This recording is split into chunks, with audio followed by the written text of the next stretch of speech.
This is NTV.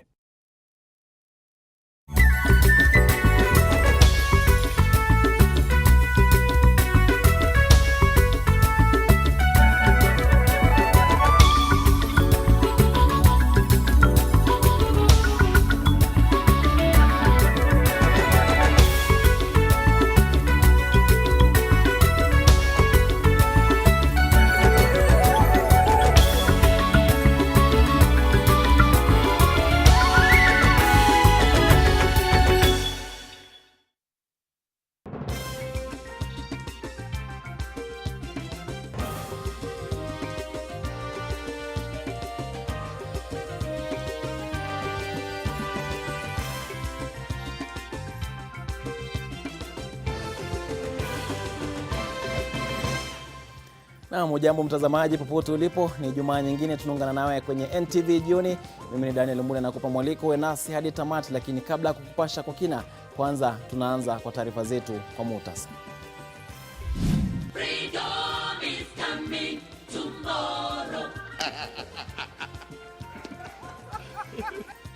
Ni moshi mweupe au mweusi? Tunaangazia matarajio ya Wakenya kutoka kwa rais kesho kuhusu kufungua uchumi.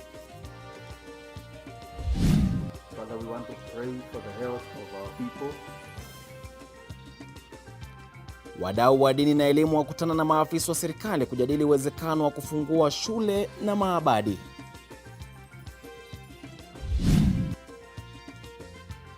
Ulimwengu waadhimisha siku ya mazingira, ila mazingira yenyewe ni majanga tu.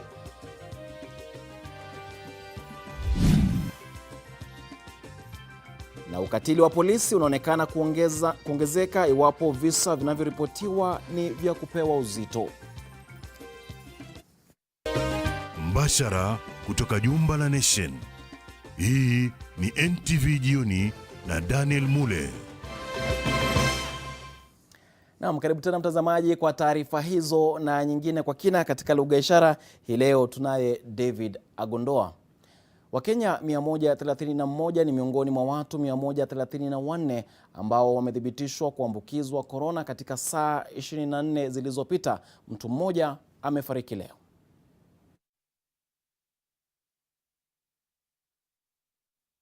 A 134 people have tested positive from 3,177 samples that were tested in the last 24 hours. This therefore brings the total number of positive cases to 2,474, with the total samples collected and tested so far being 90,875. The positive cases include about 131 Kenyans and 3 other foreign nationals. Out of the 134 cases, Mombasa has 67, Nairobi County has 31, Busia 15, Machakos 5, Taita Taveta 4, Kilifi, Nakuru 2 cases each. Garissa, Murang'a, Kisumu, Uasin Gishu and Kajiado each have 1 case. Mbali na hayo, Rais Uhuru Kenyatta anatarajiwa kutoa hotuba kwa taifa ambayo wengi nchini wamesubiri kwa hamu na gamu. Kutokana na kuwa rais mwenyewe alitaja kwamba taifa haliwezi kujifungia milele, na wengi wana matarajio kuwa hotuba ya rais kesho itagusia kulegeza masharti ambayo yanawanyima uhuru wa Kenya na pia kuathiri uchumi kama vile kafyu. Je, itakuwa hali ya mkamia maji hayanywi ama ndoto ya Wakenya itatengenea? Leila Mohamed ana mengi. Na tukifungua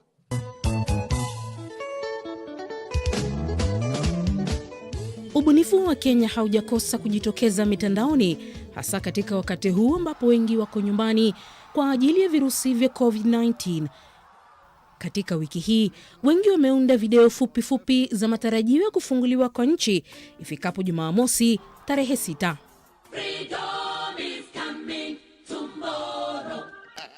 Lakini kulingana na Wizara ya Afya, mambo kangaja huenda yakaja. Nobody has spoken about reopening, not in the form that we might understand. This is something that is still being looked at.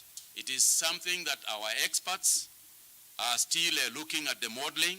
That the nationwide dusk to dawn curfew that is currently in force shall also be extended. Japo matarajio ya kurejea katika hali ya kawaida yapo, serikali huenda ikalazimika kufanya maamuzi magumu iwapo idadi ya maambukizi inayoripotiwa kila siku ni ya kutiliwa maanani. Be in lockdown forever. That's true. All right? That's true. We have to reopen our economy somehow. Yeah. All right? As much as we're seeing cases rising, we're seeing more people recovering. Sector being reopened because the many jobs are being lost by retail not being open. We need to see offices reopened with social distancing being practiced. For me, I would suggest that places with high touch points like the churches, like social places, nightclubs and discos and bars, we really need to think twice about how and when those should be reopened. We had hoped that by now this country will be looking at double-digit economic growth. So we do have challenges, a big challenge in our hands.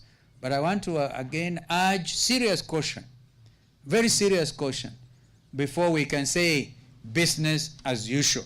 Wataalamu wa uchumi wanasema kwamba japo taifa limejikaza kupambana na COVID-19, kuna haja ya mengi zaidi kufanyika ili kudhibiti maambukizi katika jamii, mbali na kuhakikisha kwamba maeneo ya biashara na mahala pa kazi ni pasafi. Baada ya yote hayo, kinachosubiriwa sasa ni hiyo hotuba ya rais hapo kesho, huku wengi wakitarajia kujua ikiwa Uhuru atawapa uhuru. Leila Mohamed, NTV, Nairobi. Na ndio mjadala ambao wengi wamekuwa wakiuendesha katika mtandao ya kijamii, lakini ndio hivyo, tusubiri hapo kesho tujue wapo Rais Uhuru atatoa uhuru kuhusiana na hayo. Kwingineko, wadau katika sekta ya elimu wametoa mapendekezo yao ambao wangependa atekelezwe uchumi utakapofunguliwa. Katika mkutano wa faragha uliofanyika leo katika taasisi ya KICD hapa Nairobi, mapendekezo yalitolewa kwamba masomo yaendelee kupitia mitandao hadi pale ambapo shule zitakapokuwa zimefunguliwa rasmi. Mapendekezo hayo hata hivyo yatatangazwa rasmi siku ya Jumatatu. Na wakati huo Waziri Kagwe, Matiang'i na Magoha aidha walikutana na viongozi wa kidini ili kujadili mustakabali wa maeneo ya ibada ambao pia utatangazwa rasmi na Rais Uhuru Kenyatta baada ya kupokea mapendekezo kutoka kwa walioshiriki kikao hicho. As the religious community have also presented our position in terms of what we see from a spiritual perspective. The ministry is today happy to receive the final report, which has credible proposals on the way forward in seeking resumption of learning. We will not divulge the content of the report we are going to present because we were sent to have a discussion and prepare a report. This will be communicated to the nation by the chair of the National Security Council, who is His Excellency the President and Commander-in-Chief. Je, walimwengu wanaweza kujifanikisha ama kujifananisha na ulimwengu wanaoishi? Hilo ndilo swali ibuka wakati ambapo ulimwengu unaadhimisha siku ya kimataifa ya utunzaji mazingira, huku kukiwa na majanga ya hapa na pale ambayo yanatokana na tabia nchi. Kenya ni miongoni mwa mataifa yanayoshiriki juhudi za kulinda mazingira, huku athari za uharibifu wa mazingira zikiendelea kuonekana kila uchao. This continues as it is right now. We will never avoid the wrath of Mother Nature if this continues on. Ulimwengu bila shaka umeathirika na tabia nchi kutoka janga moja hadi jingine. Sio mafuriko, sio ukame na mengineo, nifika kuwa ulimwengu unabadilika. Nchini Kenya, mafuriko yamekuwa ada, sio Tana River, Lamu, Homa Bay, Budalangi na kwingineko. When we cut these trees, like for example in the mountainous regions, we will be able to experience extensive soil erosions. And that is why you are seeing of late that we have landslides all over. Once it rains, there are landslides and people are killed. Baada ya msimu wa mvua, kinachofuata ni kiangazi na ukame, kisha baa la njaa. We should be able to use such like a day to be able to educate our population and inform them that it is good to keep safe and to keep our environment. Let us encourage them to increase forest cover. Haya hata hivyo yangeepukika iwapo binadamu wangekuwa waangalifu katika mazingira. Misitu imefifia nchini kutokana na ukataji wa miti kiholela. By the year 2022, we should have actually reached the 10% mark or even more than the 10%. Ili kutilia mkazo hilo, Rais Uhuru Kenyatta aliongoza hamasisho kuhusu mazingira Arboretum. And though sometimes we forget it, I always try to remind people that we are inheritors of the most beautiful country, a country whose heritage and splendor is of envy to many. We are one of the most biodiverse countries in the world, and indeed in recognition of these riches, I do believe this is why the late Wangari Maathai, our Nobel Peace Laureate, chose to celebrate our environment and to dedicate her life to protecting it. Maadhimisho kama haya yalifanyika Kiambu na Meru. Naam, ukatili wa polisi umeendelea kuangaziwa kutoka kwa makundi mbalimbali na sio nchini pekee ila kote ulimwenguni, na cha punde zaidi kikiwa cha George Floyd aliyekufa mikononi mwa polisi nchini Marekani. Na Yoma Sampao ana taarifa zaidi. Visa vya ukatili wa polisi hasa wakati huu ambapo nchi inakabiliana na ugonjwa wa corona vimeendelea kuongezeka. Angalau watu zaidi ya 10 wamepoteza maisha yao kipindi hiki polisi wakitekeleza agizo la kafyu. Hili limeibua hisia nyingi kutoka kwa wananchi na watetezi wa haki za kibinadamu tofauti nchini. Hii leo, mashirika 20 ya kutetea haki za kibinadamu yalikutana na waziri wa usalama wa ndani, mkurugenzi wa mashtaka ya umma na wengine katika sekta ya ulinzi ili kutafuta suluhu. Where the officers are found culpable, the recommendations will be they handle or they take responsibility individually. You cannot blame the entire National Police Service for individual excesses. We have over 171 files from IPOA alone. And out of that, almost 100 are before court. And we are prosecuting them adequately. And this should show the public the importance that we place on ensuring that justice is served. There might be challenges out there, but we are trying to find the right ways and means of dealing with them. Waziri Fred Matiang'i na Inspekta Mkuu wa Polisi Hilary Mutyambai hata hivyo wamewataka Wakenya kufuata sheria kuepusha matukio kama haya. If also the citizens remains within the law during this time of the COVID-19, they obey and are compliant with MOH regulations. During the curfew time, they stay at home. During the movements, they follow the guidelines. The National Police Service will have very minimal issues and conflict with the members of public. All our police officers run towards danger when we run away from danger. Let's always think about these people and know that when they make mistakes, some of them genuinely, they're human. They're our sons, they're our brothers, they're our sisters, they're our fathers, they're our mothers. Let's work with them. Let's not create a stigma or a stereotype towards our officers.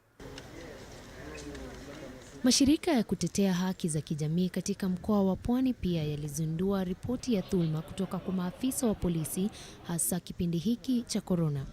While we appreciate the government's efforts to contain the COVID-19 pandemic, for example, the issue of curfew has seen more atrocities being committed at night because certain people believe that there'll be nowhere for the victim to run to.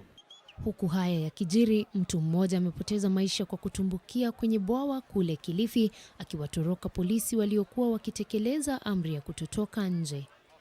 Nayoma Sampao, NTV.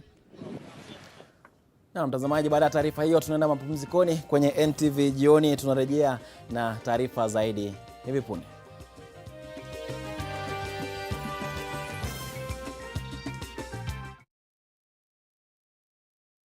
What makes a Kenyan dental mom powerful? I encourage my kids to learn new things. And if they get hurt, I rely on the power of my Dettol's One Capful. To fight germs, it's like my own first aid kit. My family needs protection from germs. I use the power of Dettol's One Capful to disinfect surfaces and clothes to keep them clean and safe from germs. I trust the power of Dettol's One Capful for bathing. The power of Dettol's One Capful protects from up to 100 illness-causing germs. Dettol, Kenya's #1 antiseptic for fighting germs. Become a powerful Kenyan mom with Dettol. Be 100% sure. Je, maumivu ya kichwa na kukosesha amani? Kaluma Strong hutuliza maumivu ya kichwa, maumivu ya mwili na hata huondoa joto jingi mwilini. Kaluma Strong ina aspirin kama kiungo. Maumivu yakizidi, muone daktari. All day, we expect our mouth to do all kinds of things. That is why it needs all-round protection.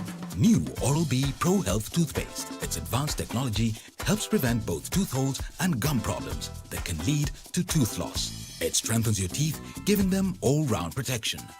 Because your mouth is doing more than you think. New Oral-B Pro Health. All-round protection for your whole mouth.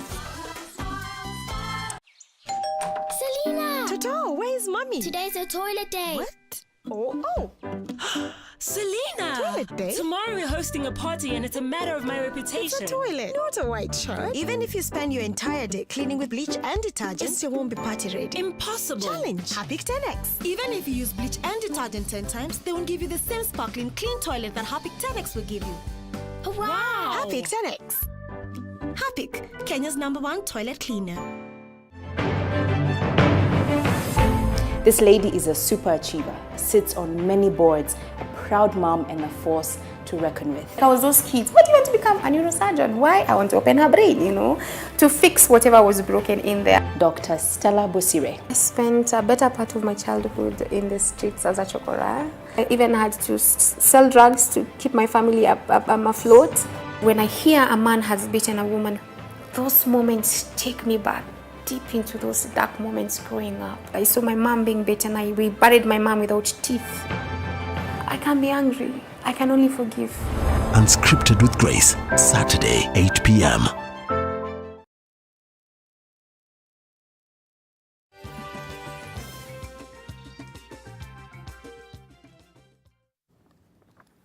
Naam, karibu tena mtazamaji na shukrani kwa kuendelea kutazama NTV jioni. Walimu wanaofanya kazi katika shule za kibinafsi wanasema wameathirika pakubwa baada ya shule nchini kufungwa kama njia mojawapo ya kuzuia kueneza maambukizi ya virusi vya corona. Mjini Eldoret, baadhi ya walimu ambao wanafanya kazi katika shule za kibinafsi wamejitokeza kuelezea magumu ambao wanapitia katika kujikimu na familia zao, hasa kutokana na kutopata mishahara ambayo tegemeo kuu ni kutoka kwa wanafunzi ambao sasa hawapo, na sasa wanaitaka serikali kuwajali na kuwaweka miongoni mwa wahitaji wa kupokea ruzuku serikalini hadi mambo yatakaponyooka. Anasapotiwa. Hao athletics, wakimbiaji, wanamuziki wametengewa pesa. Juzi tumeona kwenye vyombo vya habari waziri wa michezo akisema ya kwamba timu ya Harambee Stars wamepewa 10,000 per month to upkeep them. What about we teachers that we are helping? We are really helping this child to improve the economy of this country. We are really suffering. Na mbali na hayo ni kuwa takwimu kutokana na utafiti uliofanywa mwaka wa 2010 zilionyesha kuwa pwani ya Kenya ina zaidi ya minazi milioni 9, na licha ya kuwepo kwa minazi mingi nchini kwa sasa, wataalamu wa biashara wanasema Kenya hupoteza takriban shilingi bilioni 50 kwa kukosa kujichumia vikamilifu katika sekta hiyo. Judith Cherono anaarifu zaidi. Mujibu wa mshauri wa masuala ya kilimo Baha Nguma, serikali za kaunti za pwani zimewafeli wakulima wa nazi kwa kukosa kuwashauri namna ya kujinufaisha na mnazi. Nguma anadai kuwa mnazi una faida chungu nzima, kuanzia kwa mizizi, shina na hata nazi zenyewe. The farmers, if they are not organized, they cannot be able to advocate for any policy change because they are a weaker institution in themselves. So I will urge really the county governments, of course, with a push from the national governments, that smallholder farmers must be organized for them to be able to enjoy the benefits of getting inputs much more faster, lobbying for prices, getting a market, whether within or even outside their borders. Nguma anadokeza kinachohitajika ni umakinifu na kuzingatia ukuzaji minazi kama biashara ya kutegemewa. Anadai kuwa kilimo cha nazi kikizingatiwa vyema, mazao yake yataongezeka maradufu na mnazi mmoja unaweza kutoa hata zaidi ya nazi 100 kwa mwaka badala ya kiwango cha sasa cha kati ya nazi 10 na 30 kila mwaka kwa mti mmoja. Hata hivyo, wakulima wa nazi katika pwani ya Kenya wanalalamikia kukosekana kwa soko kuuza zao hilo, na hata wakiuza bei ni duni, kwani wanauza nazi moja kwa shilingi 3. Kufikia sasa ni watu tu wakuja, hatuna soko kamili. Ni watu wanakuja wenyewe, na kihivyo ni kwamba mkulima anadhulumika.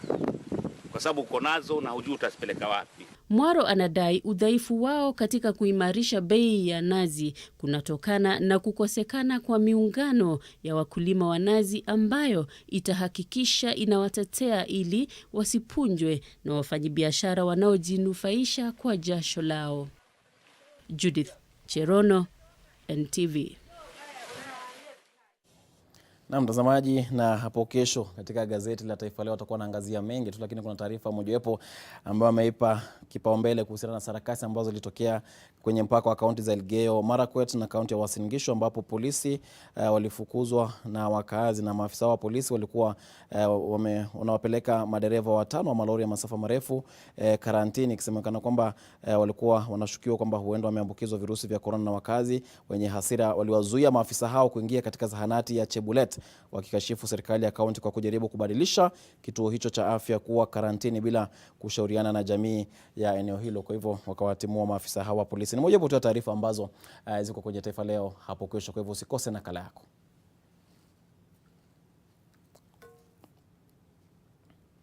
Na mbali na hayo, kuhusiana na gazeti hilo, viongozi wa kaunti ya Makueni sasa wanawataka wakazi kupiga ripoti kwa polisi kila wanapogundua uwepo wa visa vya dhuluma za kijinsia. Kwa mujibu wa naibu gavana wa kaunti hiyo Adelina Mwau, kumekuwa na ongezeko la visa vya dhuluma za kijinsia lakini haziripotiwi kwa polisi. Kwa mujibu wa Mwau, tangu Januari mwaka huu kumeripotiwa visa 22 vya dhuluma hizo, ikilinganishwa na muda kama huo mwaka jana ambapo visa 40 viliripotiwa. Hata hivyo, anasema hiyo haiashirii kuwa idadi ya visa vya dhuluma za kijinsia pamoja na vita vinavyotokana na mizozo ya ndoa vimepungua.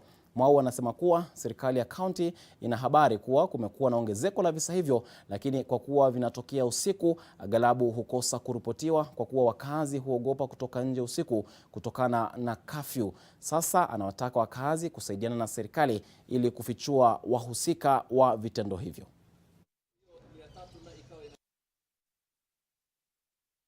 Power relationship between men and women can actually change. The woman can have power over the man. Then issue of sexual and gender-based domestic violence comes in. So it is the question of who has power over who. Now mostly men have more power over women. Na mtazamaji, wakati mwingine kwa mapumzikoni, tunarejea na taarifa zaidi. Endelea kutazama.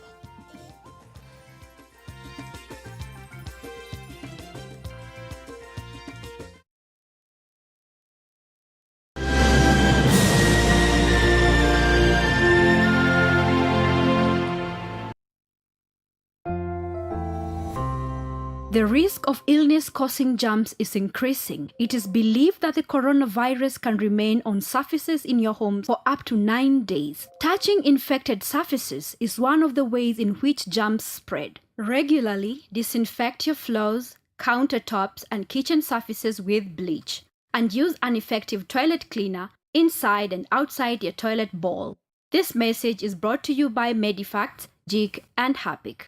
The Governor of Kakamega County, His Excellency Wycliffe Ambetsa Oparanya, is pleased to notify property owners within Kakamega County of his decision to extend a 100% waiver on penalties and interest arising from any accrued and unpaid land rates within Kakamega County. The waiver has been extended from 1st June to 31st August 2020. Take advantage of this waiver period to clear all your outstanding arrears. arrears. Please take note that the county government will institute all necessary measures, including repossession of the property upon the end of the waiver period. For more details, visit our county revenue offices or website www.kakamega.go.ke.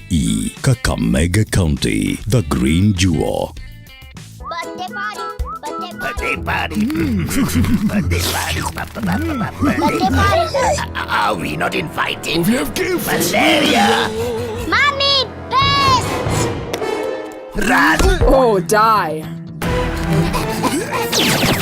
Party. Compared to an ordinary spray, Mortein Doom Power Guard kills disease-causing pests instantly. Mortein Doom Power Guard.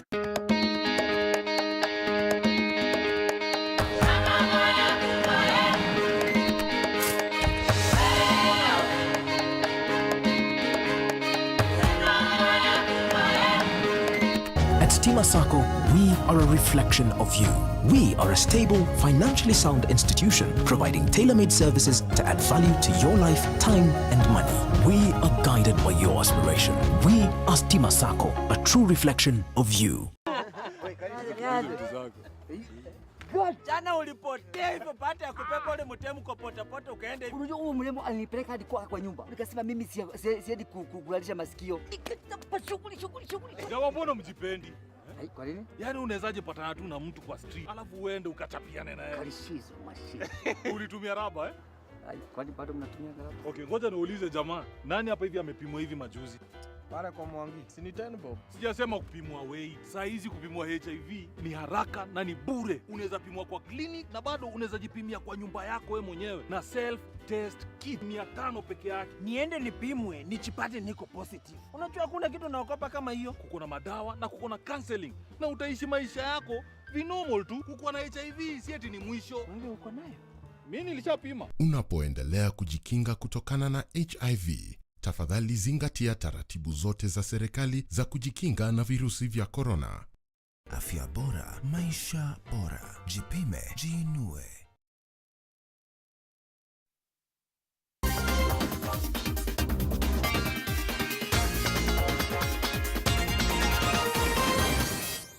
Ndo mida sasa ya kudunda viwanjani. Wananiita Joshua Makori. Waziri wa michezo Amina Mohamed amesema Kenya itakuwa tayari kuandaa mashindano magari duniani tarehe mpya itakapotolewa baada ya kuahirishwa kwa sababu ya janga la homa ya corona. Raundi ya Kenya ilikuwa ifanyike kati ya tarehe 16 na 19 mwezi ujao. Amina pamoja na rais wa shirikisho la mashindano ya magari humu nchini Phineas Kimathi walikagua ukarabati unaoendelea katika eneo la kuyakarabati magari lililoko katika taasisi ya KWS mjini Naivasha, kaunti ya Nakuru. Licha ya kuahirishwa kwa raundi ya Kenya ya mashindano ya magari ulimwenguni ambayo ingerejea nyumbani kwa mara ya kwanza kwa kipindi cha miaka 18, eneo hili ambalo litatumika kuyakarabati na kuyakagua magari wakati wa mashindano lingali linafanyia ukarabati ambao unaendelea hapa katika taasisi hii ya KWS katika mji huu wa Naivasha, kaunti ya Nakuru. Waziri wa michezo Amina Mohamed hii leo amezuru eneo hili na kukagua kazi inayoendelea. Unaendelea vizuri sana na hakika sasa ya kwamba tutakuwa tayari kuandalia safari rally wakati ambao tutapewa nafasi kufanya hivyo. Kwa vile umesema tumesongesha tarehe kwa sababu ya pandemic yenye tumepatikana nayo. Kwa hivyo nimefurahi sana na yale ambayo yametendeka hapa na nimewashukuru wale wamefanya hii kazi na kuambia kwamba nitarudi hapa kuona vile watakuwa wakiendelea na kusema kweli niko na hakika ya kwamba watamaliza kwa ule muda wamepewa. Utawasemaje madereva wetu? Watu wengi hawajui ya kwamba Kenya ndio nambari 1 kwa mashindano ya magari katika Afrika nzima. Afrika nzima, yeah. Kenya nambari 1. Yeah. Watu ufikiri kule Afrika Kusini wako mbele yetu. Lakini ukweli ni kwamba kwa ile federation ya dunia nzima, FIA, Federation International Automobile, na tuseme tuko na champion kwa Afrika nzima miaka 3, Manville Barian ni wa kutoka hapa nchini. Hiyo sio kwa kupewa, ni kushindana na kuwa na ubora na uwezo wa kuwa mshindi katika Afrika nzima. Wakfu wa Musalia Mudavadi umelipa ada ya shilingi 633 deni lililosalia ili miamba wa Kenya AFC Leopards waruhusiwe kujenga uwanja wao wa nyumbani. Shamba hilo la ekari 20 ni tuzo iliyopewa Ingwe na rais wa pili marehemu Daniel Moi. AFC Leopards ilishindwa kujenga uwanja wake kwenye shamba hilo kwa sababu ya deni ambalo sasa limelipwa na Musalia. AFC iko huru kujenga uga wake na kuwa klabu ya pili ya ligi kuu ya soka humu nchini kumiliki uwanja baada ya Tusker FC iliyo na makao yake huko Ruaraka. Okay. This one puts a physical infrastructure in the club. And without such physical infrastructure or facilities, I don't think our club was in a position to compete. But now, you have sown this seed of success, and I can assure you, as officials of this club, we will not tire or we will not sleep until we make this a reality. I do hope that now the ground has been set for us to come together and develop this particular property. We want to offer them a sign of hope in these trying times, and to state that we want them now to lead us through their strategic plan and be able later to make sure that this sporting complex can become a center of pride for the sporting fraternity in this country. We want AFC Leopards to have a permanent home. Mshikilizi wa rekodi ya dunia ya marathon Eliud Kipchoge wikendi hii atashiriki shindano la virtual linaloandaliwa na mashabiki wa klabu ya Tottenham ya Uingereza na ambalo litaoneshwa kwa runinga tu. Shindano hilo liko wazi kwa watakaotaka kushiriki mradi tu wajisajili kwa kundi la wanariadha 4. Aidha, shindano hilo litakuwa la kilomita 10.5 na litafanyika Jumamosi na Jumapili, huku watakaoshiriki wakijiandikisha kwa programu husika ili kuwasilisha muda wao katika bodi ya kuamua mshindi. Makundi makuu yatakayoshindana mbali na kundi la Kipchoge lile la bingwa Berlin Marathon Kenenisa Bekele wa Ethiopia, lile la bingwa wa mbio za nyika duniani Joshua Cheptegei wa Uganda, pamoja na mshikilizi wa rekodi ya nusu marathon duniani Geoffrey Kamworor. To participate, the aim is to tell the world that we are one. The aim is to tell the world that we have been down during this COVID-19. But we'll be happy. We are still surviving. We are still kicking. We are still breathing, and we'll come up actually in a strong way. That's the message for the virtual marathon. Shirikisho la riadha humu nchini AK huenda likakisuka upya ama likavisuka upya vikosi vyake vya marathon ambavyo vitashiriki michezo Olimpiki iwapo kutaonekana kuna udhaifu fulani. Na ni kwamba kwa mujibu wa makamu wa shirikisho la AK Paul Mutui ni kwamba mengi yanaweza kutokea kati ya sasa na wakati michezo Olimpiki ambayo iliahirishwa hadi mwaka ujao kutokana na janga la corona. Mutui alikuwa akizungumza na Nation Sports kuhusu miongozo mipya ya kufuzu kwa Olimpiki iliyotolewa na shirikisho la riadha duniani. Washikilizi wa rekodi za marathon duniani Eliud Kipchoge na Brigid Kosgei ni manahodha wa timu za Kenya.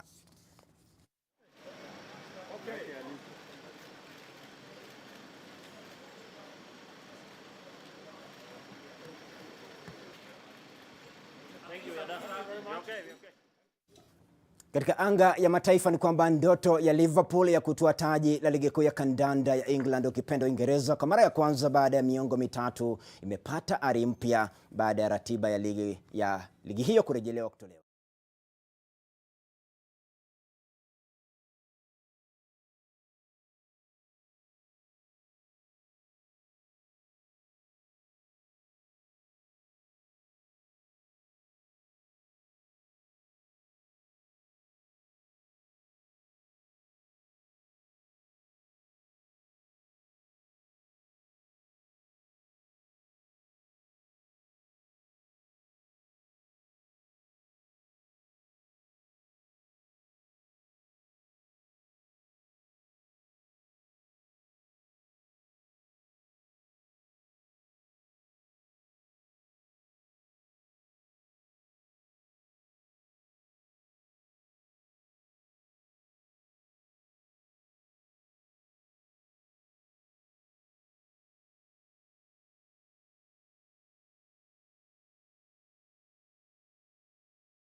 Tumbate huru wake. Basi ndio hivyo. Mimi ni Daniel Mule, la ziada sina katika lugha ishara. Tumekuwa naye David Agondo. Niite mwana spoti, tuonane kesho inshallah tena.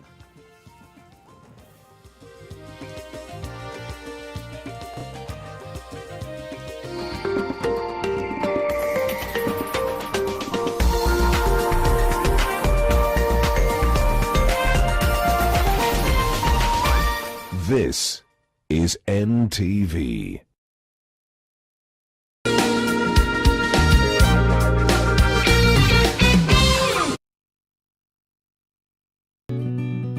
I help women find independence by training them in fish farming. It's tough on my back, joints, and can cause headaches.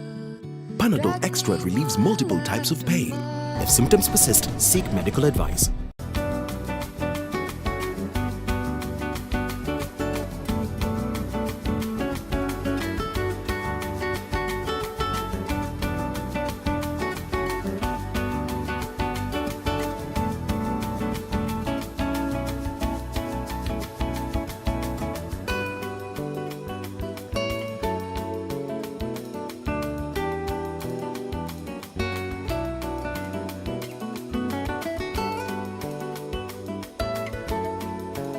For a better tomorrow, don't forget to do the 1, 2, 3 with Colgate every night.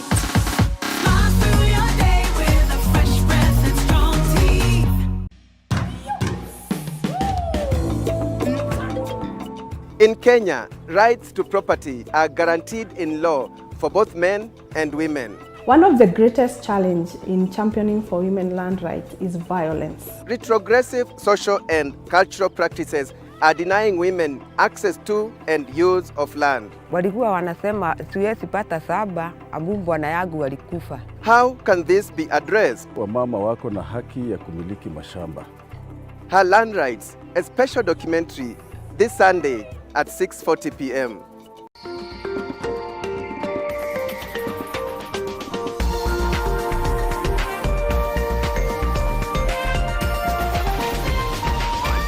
NTV, turning on your world. The following program has been rated PG. It may contain scenes unsuitable for children under the age of 10.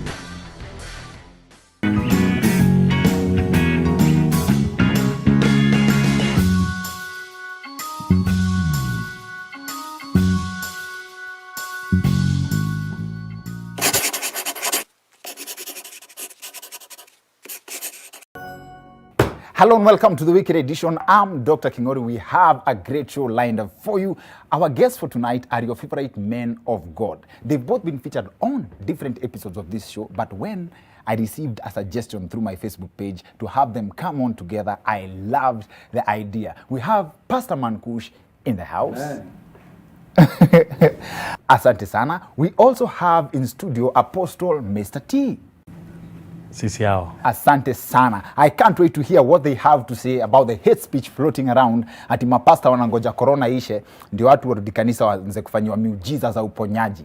I'll be speaking to Mankush and Mr. T in a bit, but first, one of my highlights from all the drama going on within the Jubilee Party is nominated Senator Millicent Omanga's sudden transition from Miguna to Mulamwa before and after the summons by the Jubilee Party Disciplinary Committee. We hear that they want to bring an impeachment motion to impeach the Deputy President. I want to tell them, or we want to tell them, bring it on, baby, bring it on. After it was brought on. I can't remember. I think when we were talking at the boardroom there, I think they say that's how they get it. Oh, anyway, I think because of iPhone, iCloud, this thing and all. So I still know I've not actually seen the message. As in, since when did the government, first of all, start sending a message in text form? The government has always had a special techniques of sending messages since independence, and most messages have been caught on video. With one of the most recent ones being this one.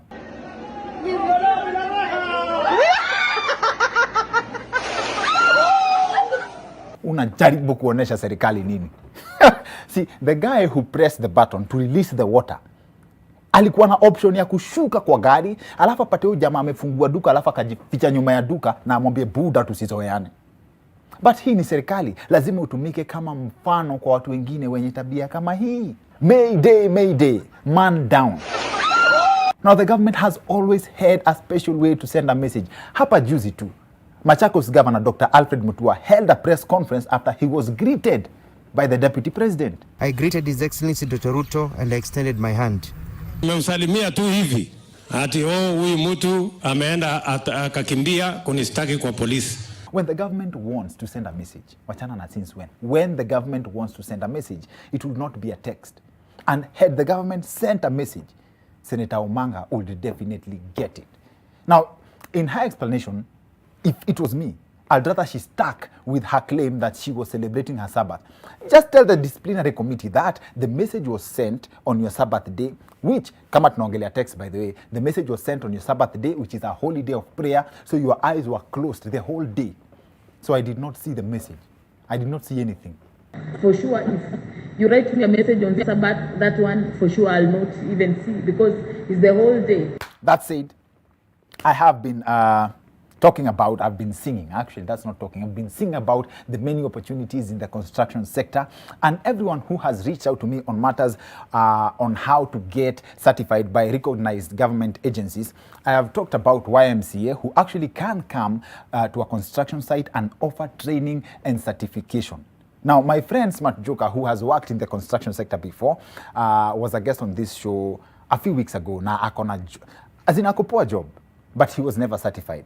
Then I asked myself, mambo ya, as in, can anybody do construction work? Like, mtu yote anaweza fanya job ya MJ. So I decided to take Smart Joker, Shak the Youngin, and trainers from YMCA to a construction site to test my theory.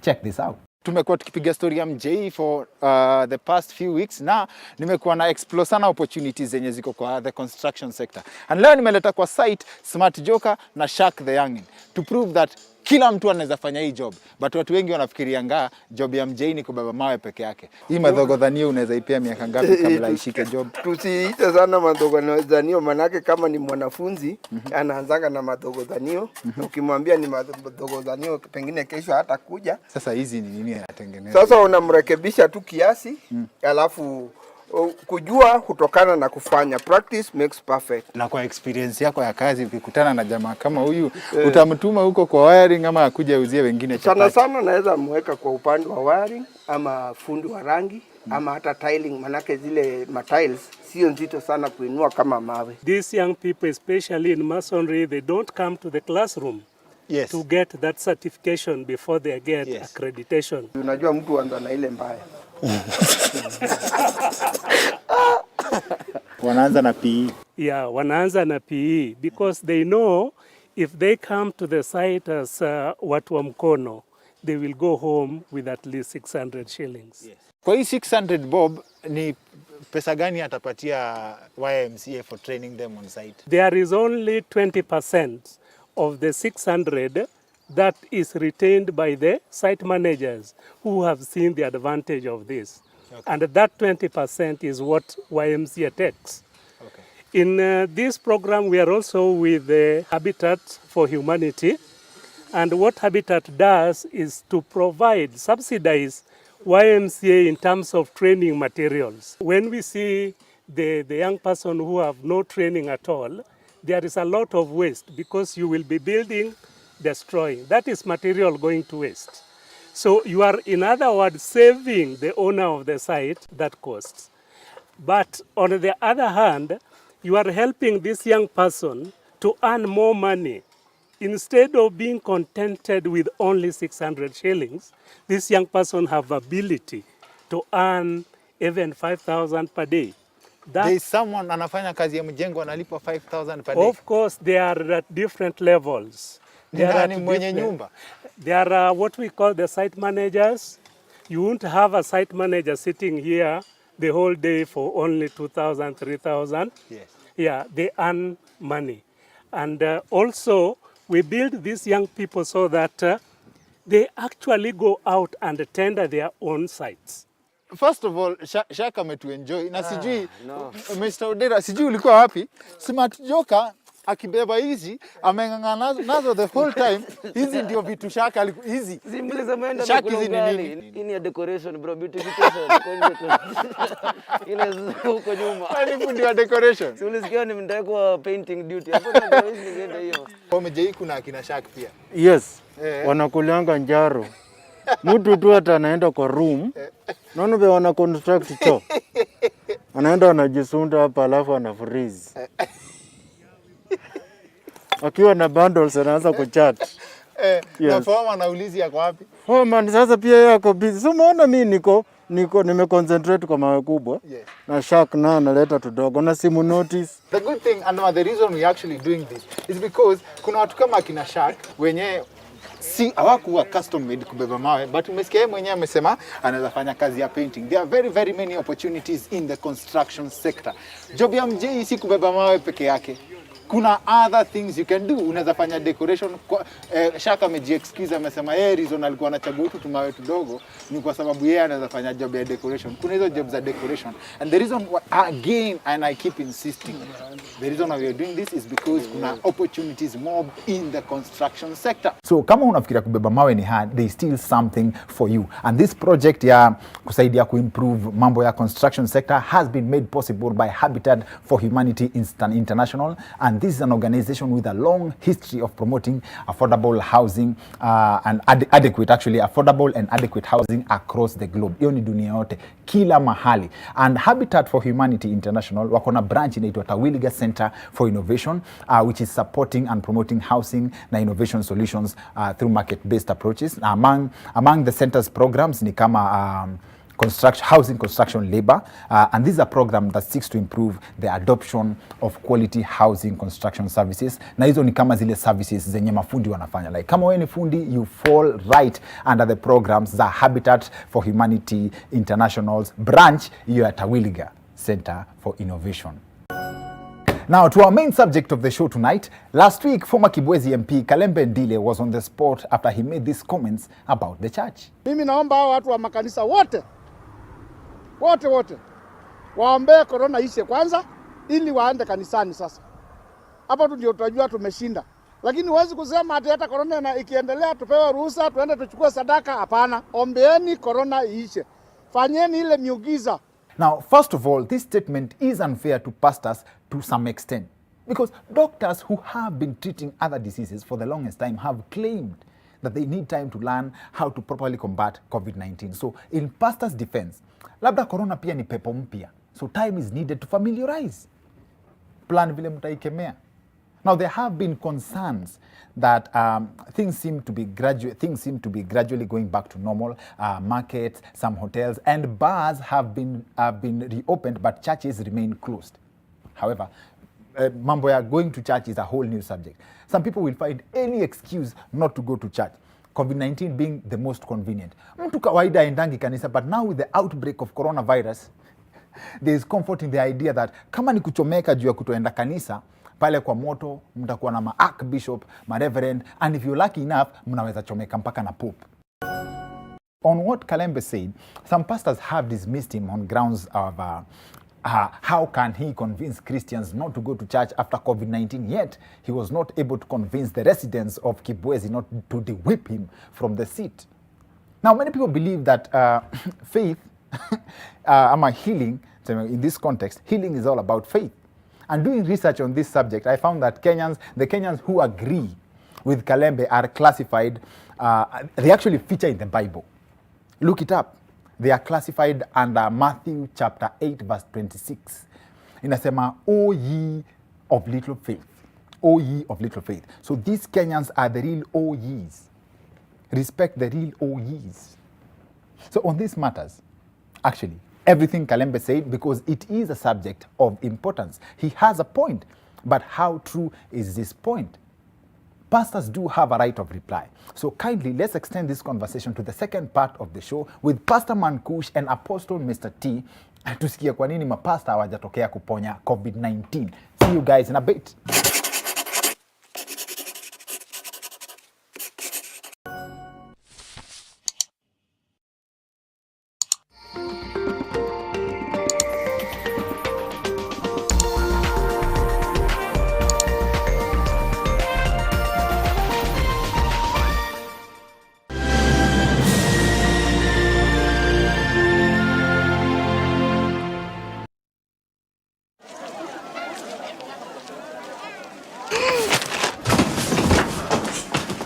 hurt? Yeah. Does your toothpaste contain sage, eucalyptus, myrrh, chamomile? All that in one toothpaste? Yes, try Colgate Herbal. Colgate Herbal contains nature's best herbs and Colgate's fluoride technology to give you strong teeth and healthy gums. Ah, Colgate Herbal. Let's go. Colgate Herbal for strong teeth and healthy gums naturally. Wow, what a run. Heung-min Son from inside his own half has scored. Staggering! Just staggering! Drama from day one. Messi tries a shot.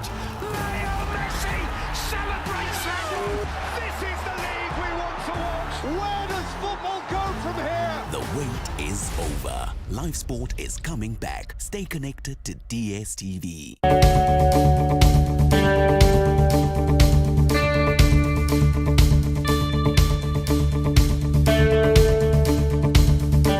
Applications are ongoing for the June and September 2020 programs for diploma, bachelor's, master's and PhDs in all our campuses with online classes available.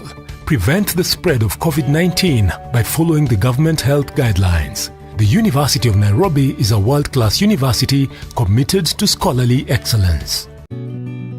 I help women find independence by training them in fish farming. It's tough on my back, joints, and can cause headaches. Panadol Extra relieves multiple types of pain.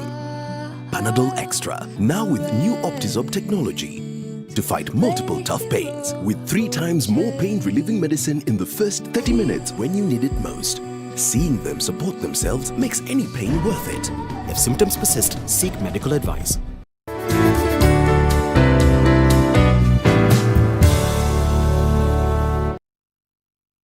Amara Sanitizer is an alcohol-based sanitizer containing ethanol, which has a broad-spectrum antimicrobial activity, killing bacteria, viruses, and fungi. Amara Sanitizer is enriched with aloe vera, making it gentle on your hands.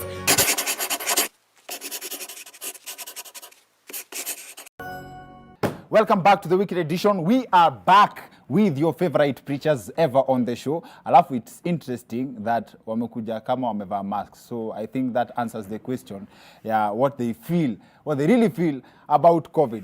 But this particular episode tumewaleta kwa sababu ya right of reply. Watu wanauliza, and I believe each of you can respond independently. Mbona Kalembe kwanza ndiye aliongea kwanza akasema mbona mjatoka muombe watu muwaponye COVID? Kazi yetu si kuponya, hatuponyagi. Kazi yetu ni kuomba. Yesu ndiye anaponya. Okay. Na nikikuombea ukatae kupona, mimi naombea mwingine, mimi siponyi. Hata sina faida ukipona.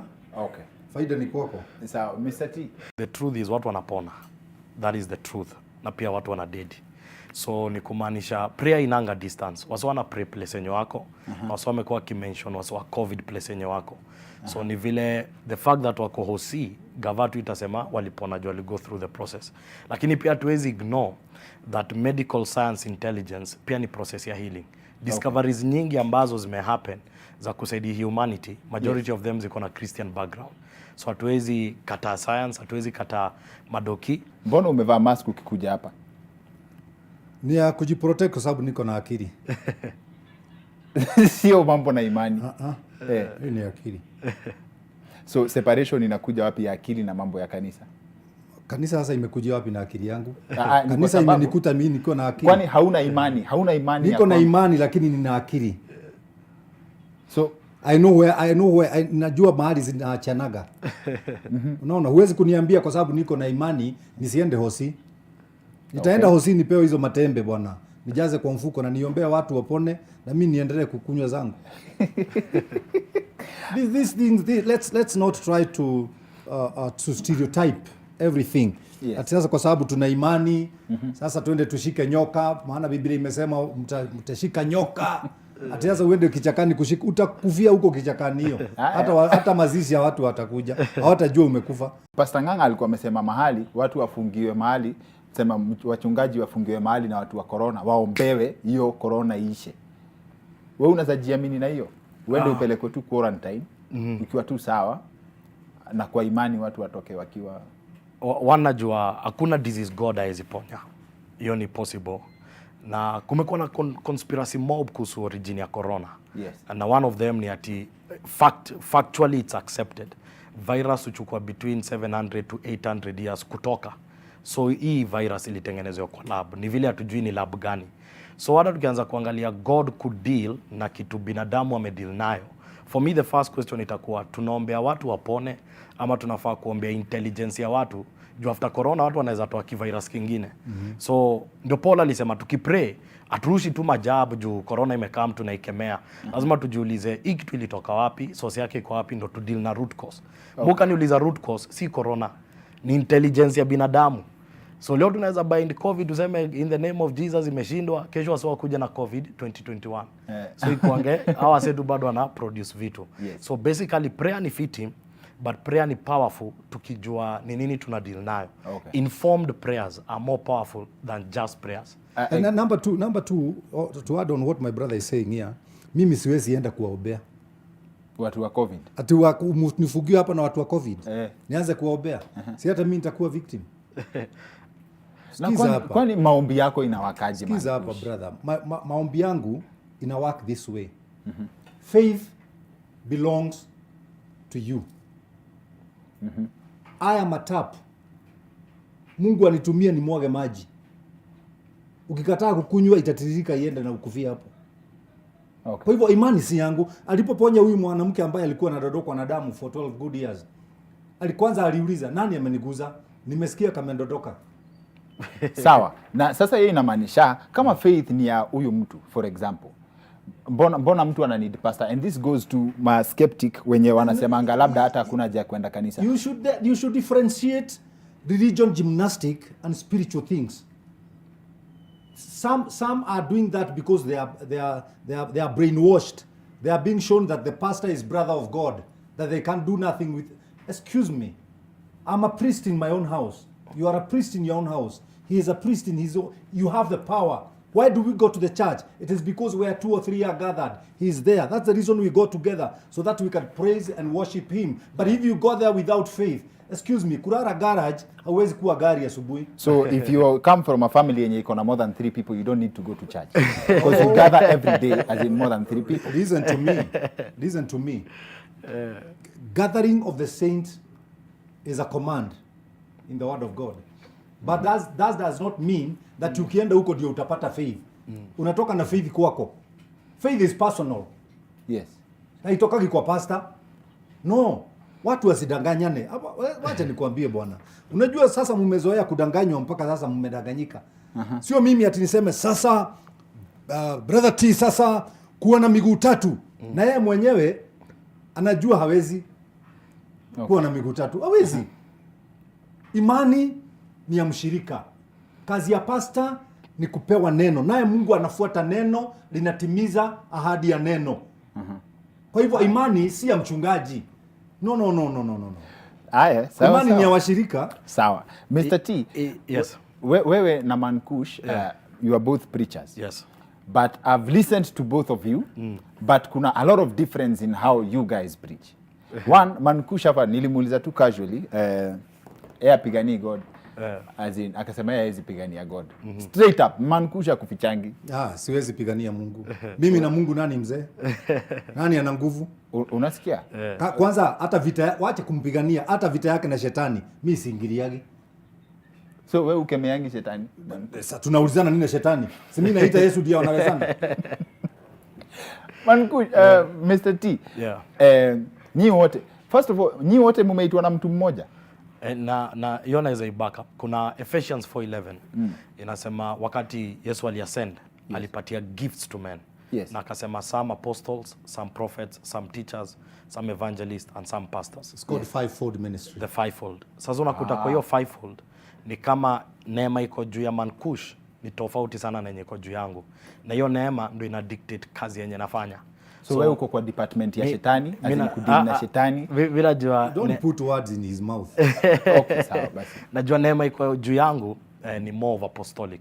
Okay. Na apostolic inakuanga na level ya governance na territorial. Sasa mimi nikisoma Bible na iangalianga from that level.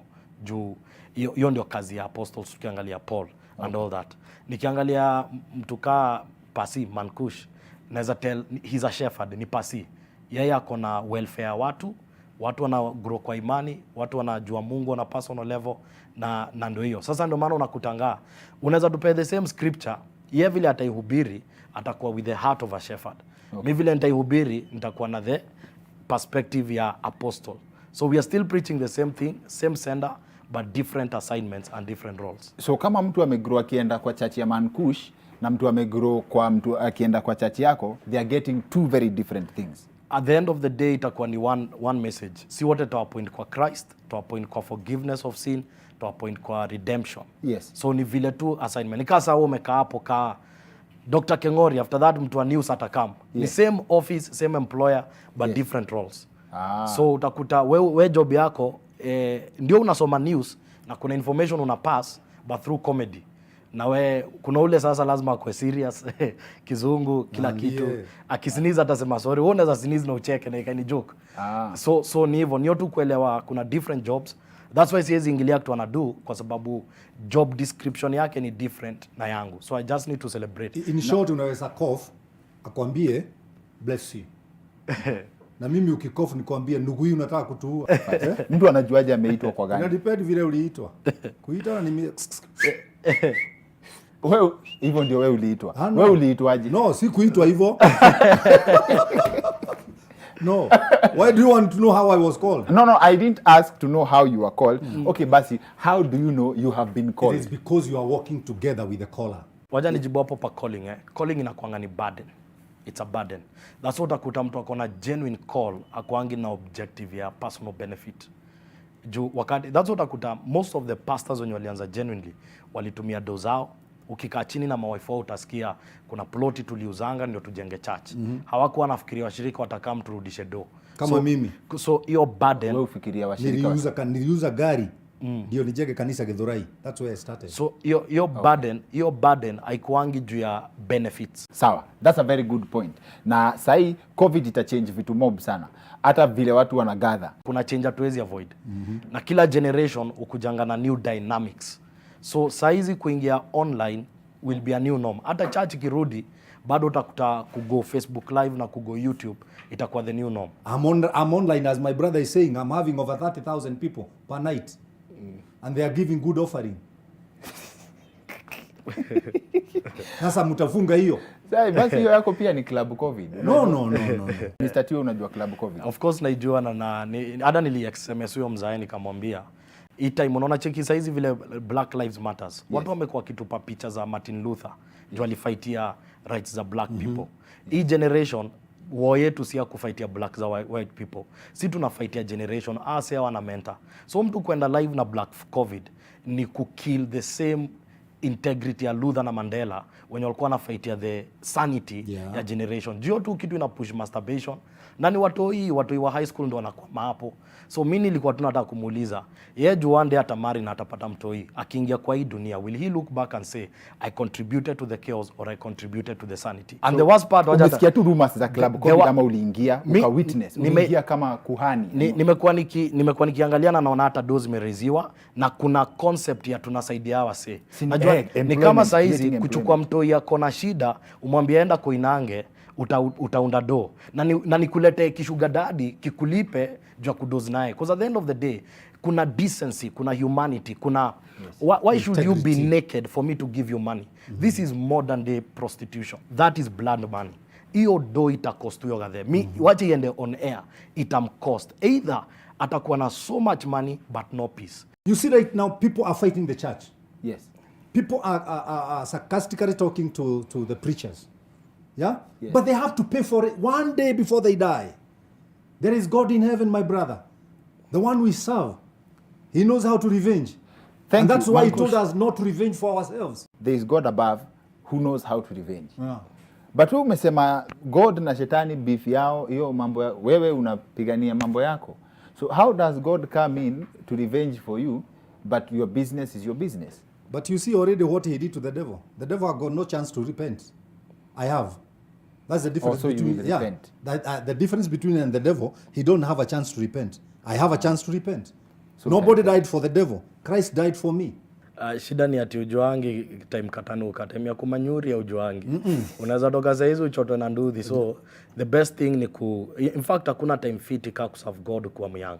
Juu kuna more time ya kuserve God na kuenjoy benefits za God. Sawa. Mankush, in conclusion pia unaweza patia watu your general last statement, parting shot, alafu maybe you can say one final thing to Kalembe. Everybody who has sarcastically spoken against pastors of the church, I pray that this coronavirus will not attack them and die.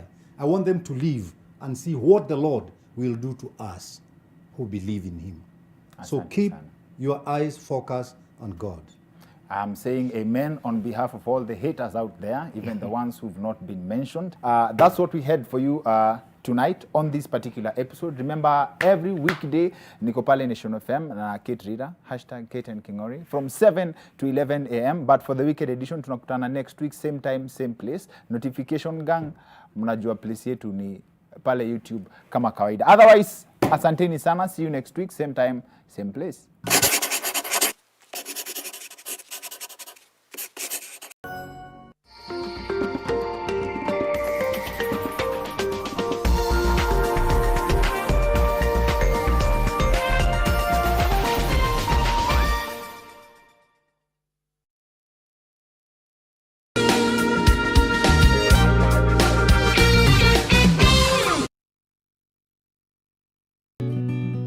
I help women find independence by training them in fish farming. It's tough on my back, joints, and can cause headaches.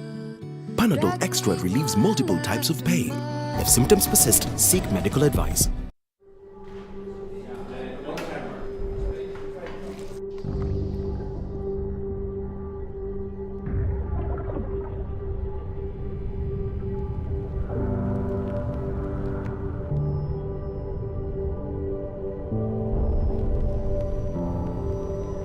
Beat sensitivity pain fast with Sensodyne Rapid Action for clinically proven relief in 60 seconds.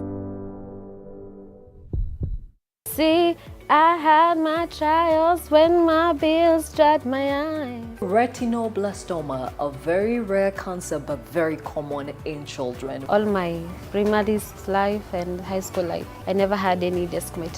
Why do we have so much of it in Kenya, and why are we losing more children to it? They thought it was a disease that can go around affecting people.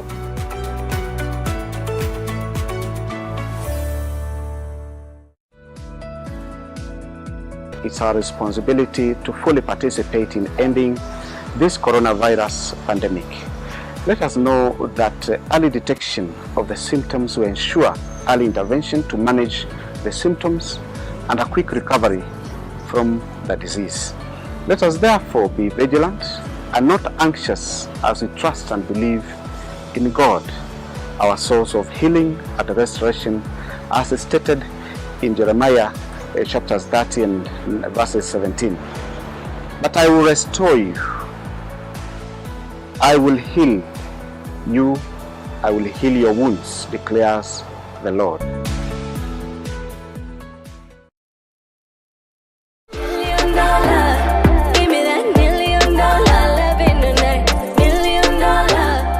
What's happening this coming Saturday? Nadia Mukami will be in the house as she drops a brand new song, $1 Million. At the same time, we are putting Chris Brown against Justin Bieber. So are you Team Breezy or the Biebs? Let us know. #Teen Republic NTV. Link up with DJ Bash on the ones and twos. Tracy Wanjiro and your boy Martin Kimadi as your host. And remember, we're taking in your calls, shout outs, and big ups. So keep them coming. Engage with us. #Teen Republic NTV. See you on Saturday, and God bless. First cafe banga, banga, banga, banga, banga, banga.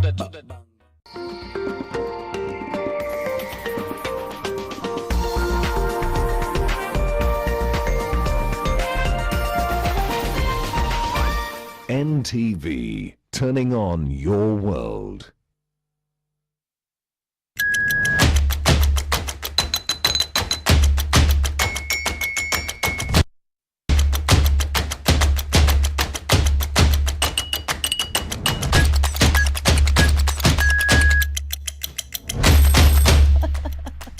Oh my God, let me tell you, too much happened behind the scenes. I love watching at NTV. It makes me so happy. Good evening and welcome to it. It's TTTT. My name is Amina Abdulaba. How was your week? What did you get up to? I want to just break tradition and introduce our panelists before the highlights. Hello, Mr. Quad. How are you? I thought your hair would have grown by now, but it's okay. Hi, Cindy. How are you, my love? I'm confused. I'm Minje. How are you? Why do people call me Minje? You know, Mike, our director, says Atunaka Minje, Kunsunaka Minji Meiva Sai, and I'm like, I don't know if you think that's like a flattering compliment somewhere. I mean, how many of these people It lie to you? is. It's just a lying. Kenyan way of saying you're fly. Atulaka Minji Meiva. Yes. You know the way how Kenyans say you've given good advice, they say umeongea kawa tusao. They never say you've given good advice. You wait. That's true. Wait until someone tells you look like Njahe. Ndio Ati siku moja nakaa mrenda, Yes. siku Siku ingine moja you look like mrembo. Njahe. Oh, God. You know, Mrenda. It's too much. A All right, pot, so then you just know things are thick. things I think. So there you go. You have Cindy, you have Kwach on the show tonight. These are some of the stories that trended this past week. We can say it in Swahili. We say haki yetu. Haki yetu. Haki yetu. Haki yetu. Man leads protest in Seattle in Washington, D.C. This is the real meaning of Kiswahili kitukuzwe. Wildebeest zimeshindwa na kazi sasa ni Demio. Yeah? Eh? 911, oi. Guy. Yes. Reverse. I was watching this video, I was just as shocked. Things go downhill for a man who is having fun with friends at Ngong Hill. Stick around for more. This is the comment in question. It reads, "Burn the White House now, we are not turning back." When asked what was going through his mind, hiyo kitu iliniuma sana na ikanibidi mimi out of anger, I was supposed to write a long story, but out of anger nikapata tu nimeandika kitu kidogo tu na nime. Man in Nyeri tweets at the comfort of his house and causes uproar in the United States. Is he the cause of all of this? Find out what the panel has to say.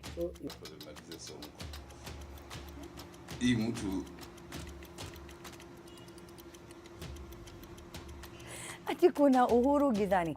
Has our president gotten a new job as a tour guide? This week, a clip has emerged of him touring the CBD with the former Prime Minister Raila Odinga.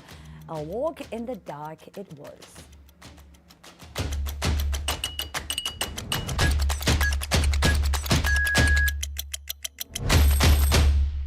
Send in your tweets. The hashtag is TTTT at the Trend Live. Starting off with the very first story. Now, Alex Nderitu is a real OG at the Johnny Mazishi.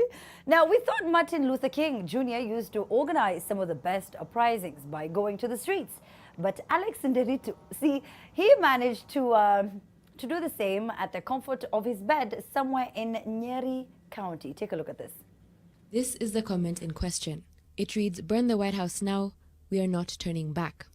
When asked what was going through his mind, hiyo kitu iliniuma sana na ikanibidi mimi out of anger, I was supposed to write a long story, but out of anger nikapata tu nimeandika kitu kidogo tu na nime post na imeenda.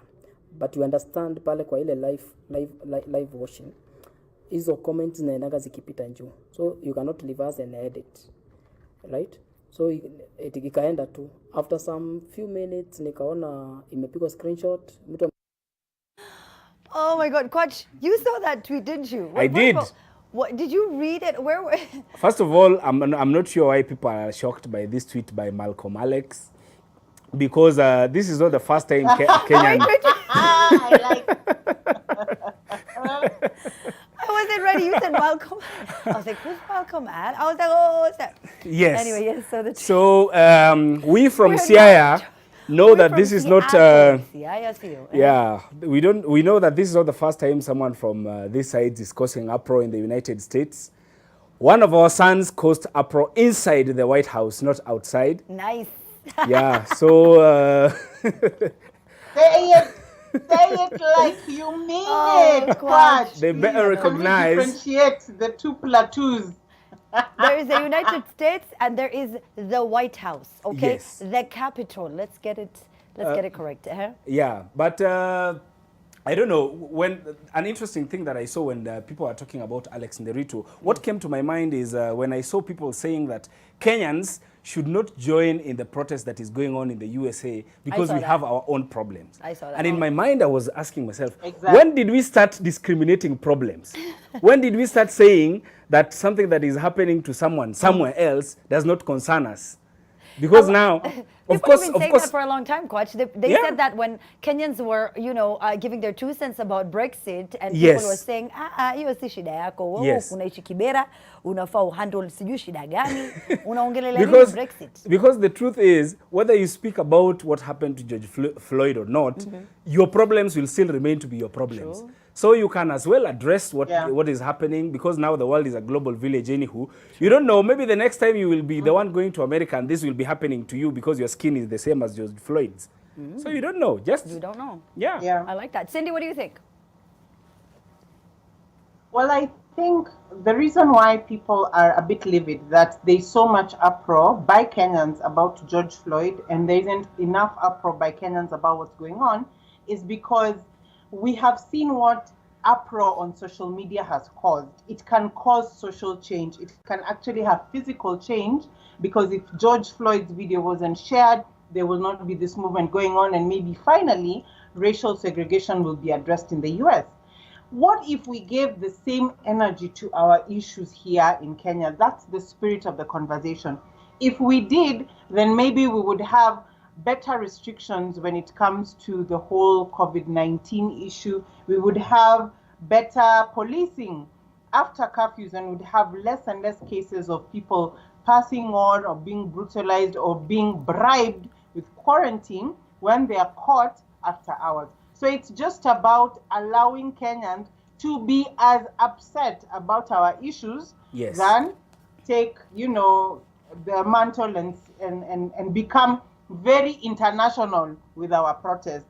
Charity begins at home. Kikulacho kingoni mwako. So let's start with our issues here.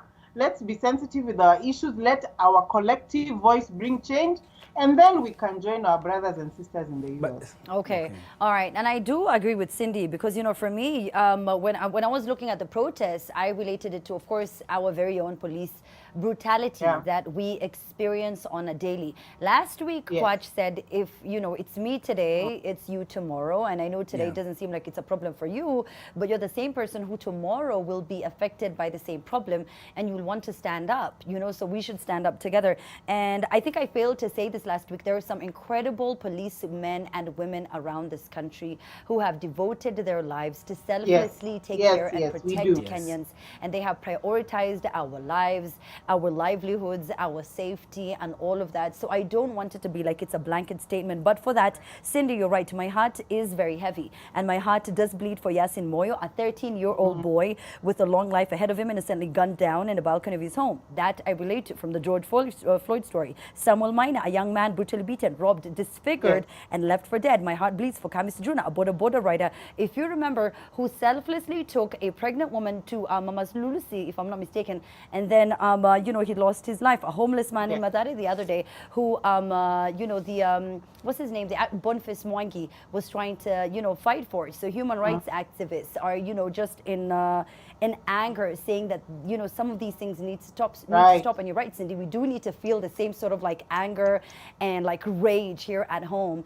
I'm not saying that, we should take the same sort of like angle, but we do need to be just as upset. Now, still in the US, a video of a Kenyan helping to conduct a protest in Seattle, Washington, and in the Swahili language went viral here in Kenya. Now, this came after the killing of a man, George Floyd, as you know, at this point, at the hands of the police, leading to nationwide protests. So if you haven't had a chance to see the video, this is how it went down.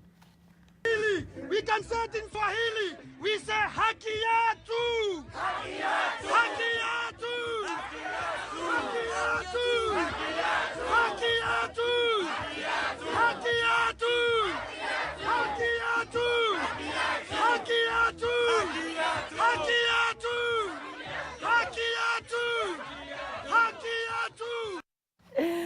Atiana Kamakanga wa umo. Oh my God, Kwach, what do you think about this? You saw this video, right? Yes, I did, and what I loved about it is how he wore the people down with that hakietu. He went on and on and on and on and on. And I realized something. Yeah. What people should know all over the world is that protests have levels. Like there's the level when you're still rioting in English. Ni kama shida tu. When you're still praying in English, bado shida haijakufikia, bado it's still there, not there within your core. God give them peace. God, give them please give me wisdom. Give God, them please strength. give me. By the time you get to Obongo Yakalaga Kora Biro Iri Nikechsani Korina Noka Kaan. By the time you get there. Come on now. Oh my God, Nyasaye. Nyasaye won't follow Gipin. Obongo Mat. Hey. By the time you get there, just know things are going down. I can't. It's the same with the riots. There is that place when you're still saying, we want justice, we want peace.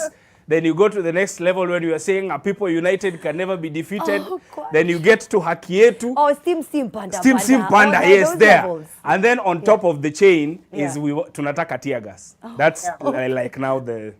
Yeah. As a man from the lakeside, I feel like I trust you with that. Even though I have to tell you, Kwach, you know this decorum on TV. You can't just make me like laugh like we're somewhere uku in 1824 that has just been shut down, by the way. Anyway, now when we get back after the break, we have a lot more to talk about. Cindy has to give her 2 cents on this story. Plus, we have to talk about how the president was visiting the CBD during the night with former Prime Minister. What was that all about? The hashtag is TTTT at the Trend Live. We'll be back right after this short messages.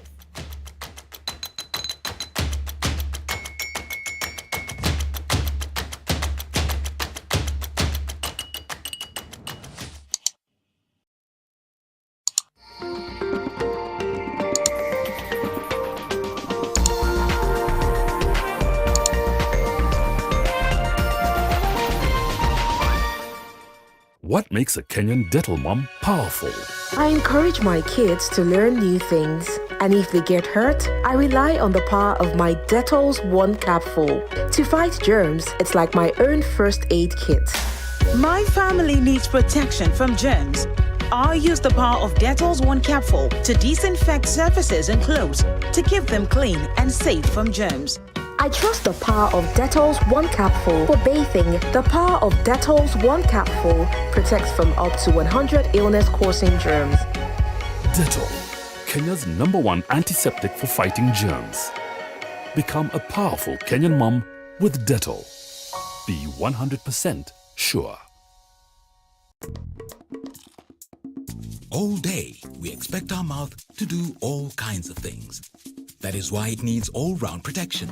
New Oral-B Pro Health toothpaste. Its advanced technology helps prevent both tooth holes and gum problems that can lead to tooth loss. It strengthens your teeth, giving them all-round protection. Because your mouth is doing more than you think. New Oral-B Pro Health. All-round protection for your whole mouth. Training as a certified construction worker can be challenging, especially when you have to balance between getting education and working on your day job. At YMCA National Training Institute, we understand you and the challenge you face. That's why we provide a flexible arrangement for your training in masonry, electrical installation, painting and plumbing. In addition to the traditional classroom training, you can now be trained on-site as you do your daily work. This lady is a super achiever, sits on many boards, a proud mom and a force to reckon with. I was those kids, what do you want to become? A neurosurgeon. Why? I want to open her brain, to fix whatever was broken in there. Dr. Stella Bosire. I spent a better part of my childhood in the streets as a chokora. I even had to sell drugs to keep my family afloat. When I hear a man has beaten a woman, those moments take me back deep into those dark moments growing up. I saw my mom being beaten. We buried my mom without teeth. I can't be angry. I can only forgive. Unscripted with Grace, Saturday, 8 p.m.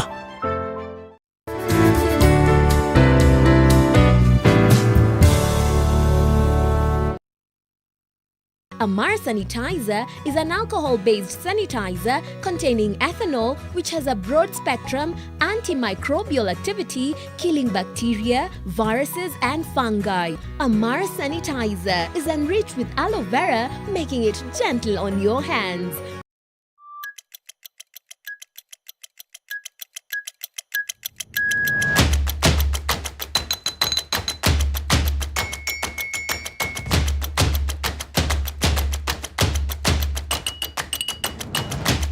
And welcome back. You're watching TTTT. We're going to read some of your feedback in the next couple of seconds. But right now, let me tell you, these earpods from Oppo, it's all about the Oppo A92. Akikwach. I know you have the device. I don't know how you have... Again. Yeah. Who gave you this device? Why are you Listen. always taking this device without asking us? Listen, Amina. You know there's like... Connections A town. You can't believe I got this phone from uko mali natengenezewa, not just here. Wapi uko? You This went is all the way to Asia? This is an import. Huh? you know the best thing I love about this phone, Amina. What do you like about it? Space. What? Ooh, that's so true. What? That's so true. What does 8 plus 8, 128 GB of space mean to you? If you share that with us and you tag us, and of course the Oppo pages on social media, you stand a chance to win. It's all about this amazing phone, the Oppo A92. So how different is the Oppo A92 to the one that I love so much, the Oppo Reno 3? What do you love about it so much? I was telling you about the space because as an artist, you need to record a lot of things. Kwanza, there's a story I want to tell you about today. Simu ilinikosea kwa harusi. You know, when you go to a wedding, you need to capture the moments. You need to get, and there are only two most important parts of the harusi. When the cake is being cut, and you may now kiss the bride. If you miss those ones, Then so why I did you have this come? phone of mine. They are just in that moment of you may now kiss the bride na inua hivi tulu space ati nao sijui nini nimejaza simu na ashers wakipanga watu wakiambia watu, you know, that's why I like this 128 GB because ulikuwa unangangana na maselfie na maflower gani? Nilimengangana kuambia watu, I've just moment. checked in at the harusi, the bride is now coming in, nimerecord entourage ya magari, and now I miss space for the nini. Record traffic. You have nothing. You don't have the cake. You don't have, you are now pronounced man and a wife. You don't have, you may kiss the bride. I don't even have the evidence of pilau. pilau. Anything. You don't even have the guys who, sometimes I go to those weddings and then there's someone who like dedicates the cake or something, like talks about how the cake was made. Yes. I don't even also missed that. I don't even have a video of the haters wakisinia bwana harusi kissing the bride. You don't even have that. You have nothing. Anyway, so get yourself this device and tag us, as well as Oppo's social media pages for you to get a chance to win. But right now, I don't know how this happened. Now, could this be the other reason why curfew was imposed on us, so that the executives wasigongane na walevi wa usiku kwa sababu the ones who club? I don't know. Anyway, now this week the Big Brother was watching, and it indeed caught the president inspecting the newly built walkways in the CBD. Footage of President Uhuru Kenyatta and former Prime Minister Raila Odinga has been doing rounds in social media. Let's welcome the new members of Usiku Sako. So there they are. Coach, can you imagine? Because like we have, you know, the haters were out there. Look at that guy just passing through with his gun. Yes. And me, I'm on the other side in my bui. They're just like, huyo ni nani, huyo ni nani, huyo ni nani. I'm like, I'm just trying to pass through from NTV. The haters were there saying that, this is the first time Baba ameonekana akitembea usiku. You guys, can you have some respect, please? Please, some respect. Can you imagine that you've been beaten by the curfew, you are there respect on the road? For Baba. Cindy? Can you imagine the shock watch as you, because this is how the roads look like right now. Outside. Yes, Cindy, go ahead.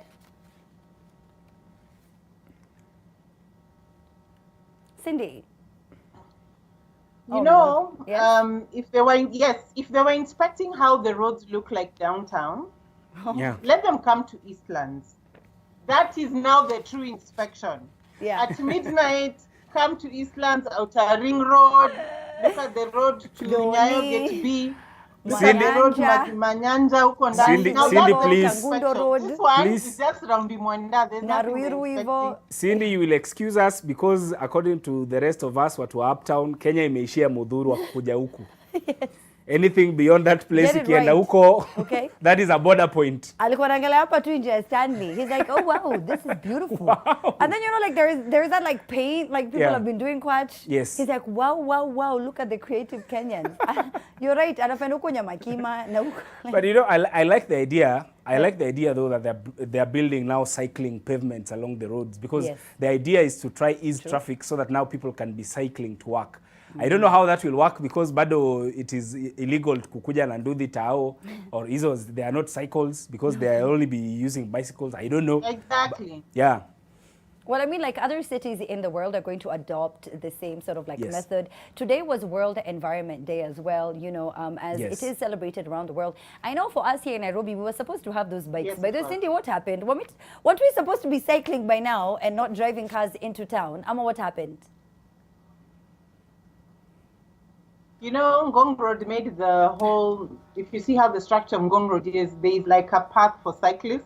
Yeah. Now it's just a path for the Nduthi guys to overtake during traffic. Now, if we're going to put that in CBD, it's going to cause a whole lot of chaos because we're now going to allow Nduthi people to be in. They'll ask, what is the difference between us and a bike? True. Si tire ni mbili. Yes. So kama bicycle inaingia pia sisi tuingia, it's going to cause a whole other uproar, but let's see how it goes. I appreciate that it's all about, you know, reducing carbon emissions. Yes. But do you honestly think Nairobians are going to cycle in town? Umetoka Ruiru on a bike. I think come to Tao to do your errands and then you cycle back. It's not gonna work unless they put cycle lanes everywhere so that if you have your bike, you can circulate Nairobi and you know you're safe. No, These if are we- those if- ubabi things that we see uko, you know, Netherlands and stuff, and we are trying to adopt here, and it will fail like Kidero drum. Do you remember Kidero drum? What is wrong with the two of you? I am trying to like laugh very professionally. I'm like, you keep bringing out the real laughter, and I'm like, stop it, stop. Because I'm trying to imagine like people like cycling from like Ronga, you know, Kwach. Like Kwach. Yes. Kwach comes from like Nyayo Estate on Mombasa Road, and I'm You know, I'm trying to picture him leaving at like midday to get here to make the show. on you know, the Friday. only good thing, Amina, is at least now they have saved us from the wrath of the matatu drivers. Okay. You know, you can't imagine cycling. Now you can feel for travelers ikipita hapa kwa masikio. Like you can literally feel it. Ikikupitia, it can throw you off the road. Hi, Umoina. Kakasako and every And then, you know, during these times, hata kitu ikikufanyikia uwezi bebwa upelekwe. Ati what happened to Kwach, aligongwa na, you know, such stories. You've been social distancing. You have been sanitizing just to be hit by an umoina. And then, you know, Kwach, you've been trying to do everything, Kwach. You have been going to church every Yes. Sunday. You Yes. have paid your tithe every year. You're Yes. paying your taxes. You vote. You like give to charity. Oh my God. Anyway, You sneeze into your elbow. you say Riare. Really? I can't. Oh my God. Anyway, listen, it's really, I can't. All right, so now this next story. Now, necessity is the mother of invention, they say, and Kenyans are not left behind. For the longest time, Ngong Hills has been quiet, but Kenyans have discovered that. By the way, see, we can go on top of the hills and we will have fun and we can be high. And yes, last weekend seems like someone was high and left his car to also roam around and feel just like, you know, just nice and the vibes. And then this happened. Take a look. Wildebeest zimeshindwa na kazi, sasa ni Demio. Yeah? Eh? 911, oi. Oi. Guy. Yes. Reverse. Don't turn it around. Oh. Simamisha hiyo gari. Stop. Msia kwa maji. Ameshindwa. He's left the car. Haya. Ndio hiyo. Ndio hiyo. Ndio hiyo. Aki ndio hiyo.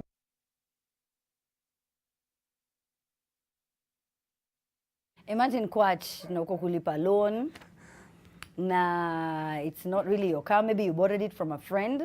Ama kahaya.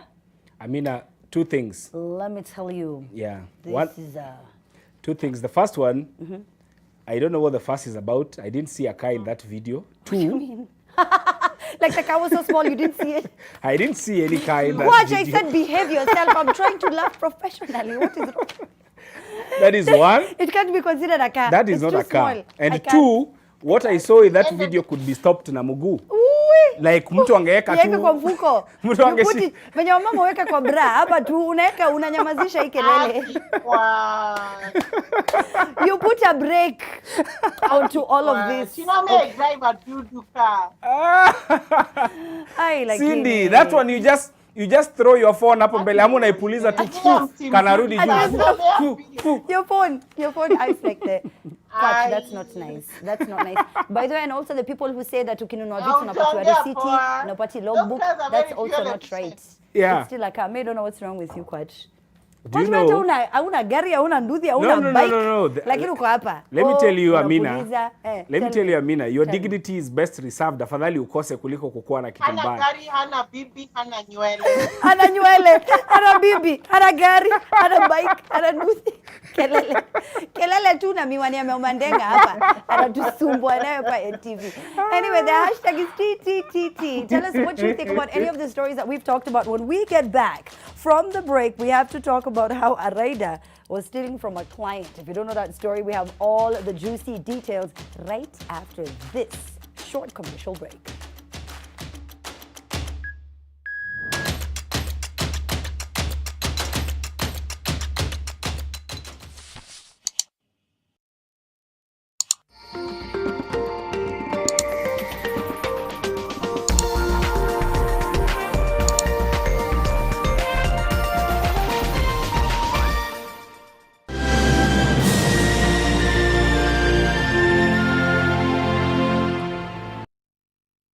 Disinfect and protect your home with Jik. Jik kills 99.9% of illness-causing germs. Disinfect floors, kitchen and bathroom surfaces, and wash white clothes, towels, and dishcloths with Jik bleach. Just Jik it. You in the pollution? Yes, you. Dry throat? Strepsils. Gal in the smoke with a raspy voice? Strepsils. Hello, in the downpour with a scratchy throat? Take Strepsils. Get soothing relief for any throat irritation. Strepsils with its medicinal ingredients will heal the harm down to your throat from external factors. Strepsils. Strepsils for a dry, itchy, raspy, scratchy throat. $1 million. Give me that $1 million love in the night. $1 million. What's happening this coming Saturday? Nadia Mukami will be in the house as she drops a brand new song, $1 Million. At the same time, we are putting Chris Brown against Justin Bieber. So are you Team Breezy or the Biebs? Let us know. Hashtag Teen Republic NTV. Link up with DJ Bash on the ones and twos. Tracy Wanjiro and your boy Martin Kimadi as your host. And remember, we're taking in your calls, shout outs, and big ups. So keep them coming. Engage with us. Hashtag Teen Republic NTV. See you on Saturday. And God bless. First cafe banga, banga, banga, banga, banga.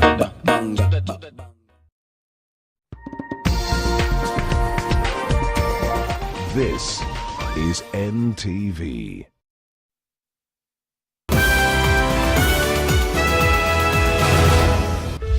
Tonight, 134 people have tested positive. The numbers are still rising, and so are fears of a possible explosion of cases in the counties. Counties to move with speed, to utilize the 5 billion Kenya shillings that has already been disbursed to them.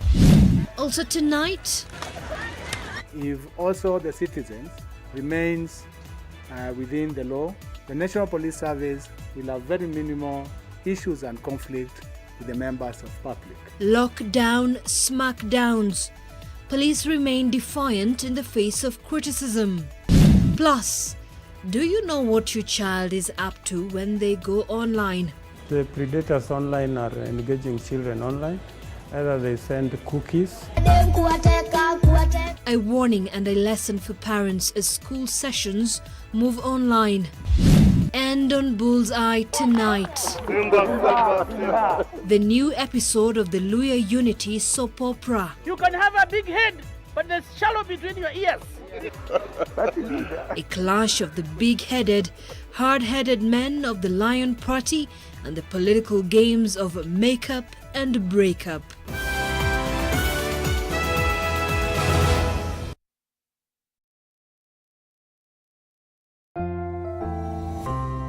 The risk of illness-causing germs is increasing. It is believed that the coronavirus can remain on surfaces in your home for up to 9 days. Touching infected surfaces is one of the ways in which germs spread. Regularly disinfect your floors, countertops, and kitchen surfaces with bleach.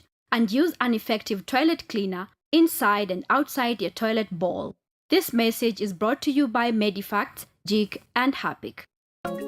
Kenya is on the rise. It is powered by you. You are innovative. You are passionate about the future. At Stima Sacco, we are a reflection of you. We are a stable, financially sound institution providing tailor-made services to add value to your life, time, and money. We are guided by your aspiration. We are Stima Sacco, a true reflection of you. Want to get it all, even on your period? Now you can. 9 out of 10 women who tried our product love it and will buy it. New, always 2-in-1. Feathery soft top sheet and super absorbing channels. We are generational change, always.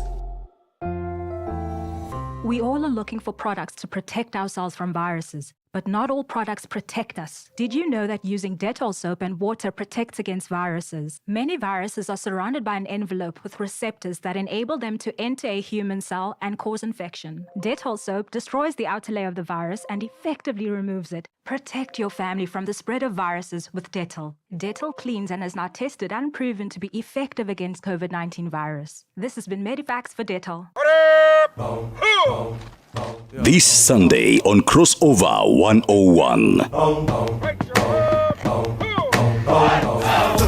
Talking every time we are talking, every time we are rapping, brother, sister, coming popping. We dropping it like it's hot. Hip hop just got real. And Jesus is king. The only thing that I pray. It's Hip Hop Sunday, only on your number one gospel show.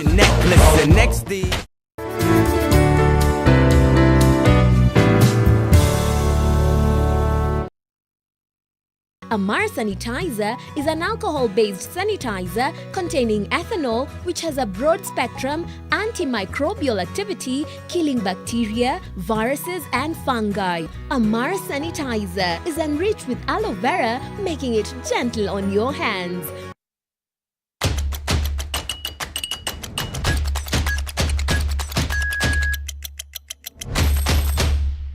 And welcome back. All right, so now reading some of your comments, Quach, what are people saying?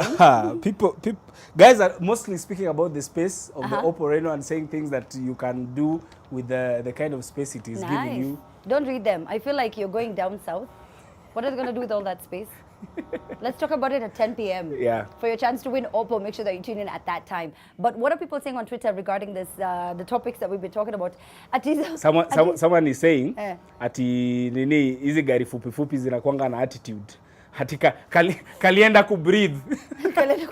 It needed some space. Okay? It needed some space. Alafu kuna mtu wake akasema ati labda ni hizo windmill ati zikafanya nini? Ati zilipuliza. Anyway, by the people, I just, I can't do it anymore. I just need to walk away. It's not you, it's me. Unajua gari inaweza unaweza nileta kwa mlima. Unaweza how babe? How you let me down? I don't know.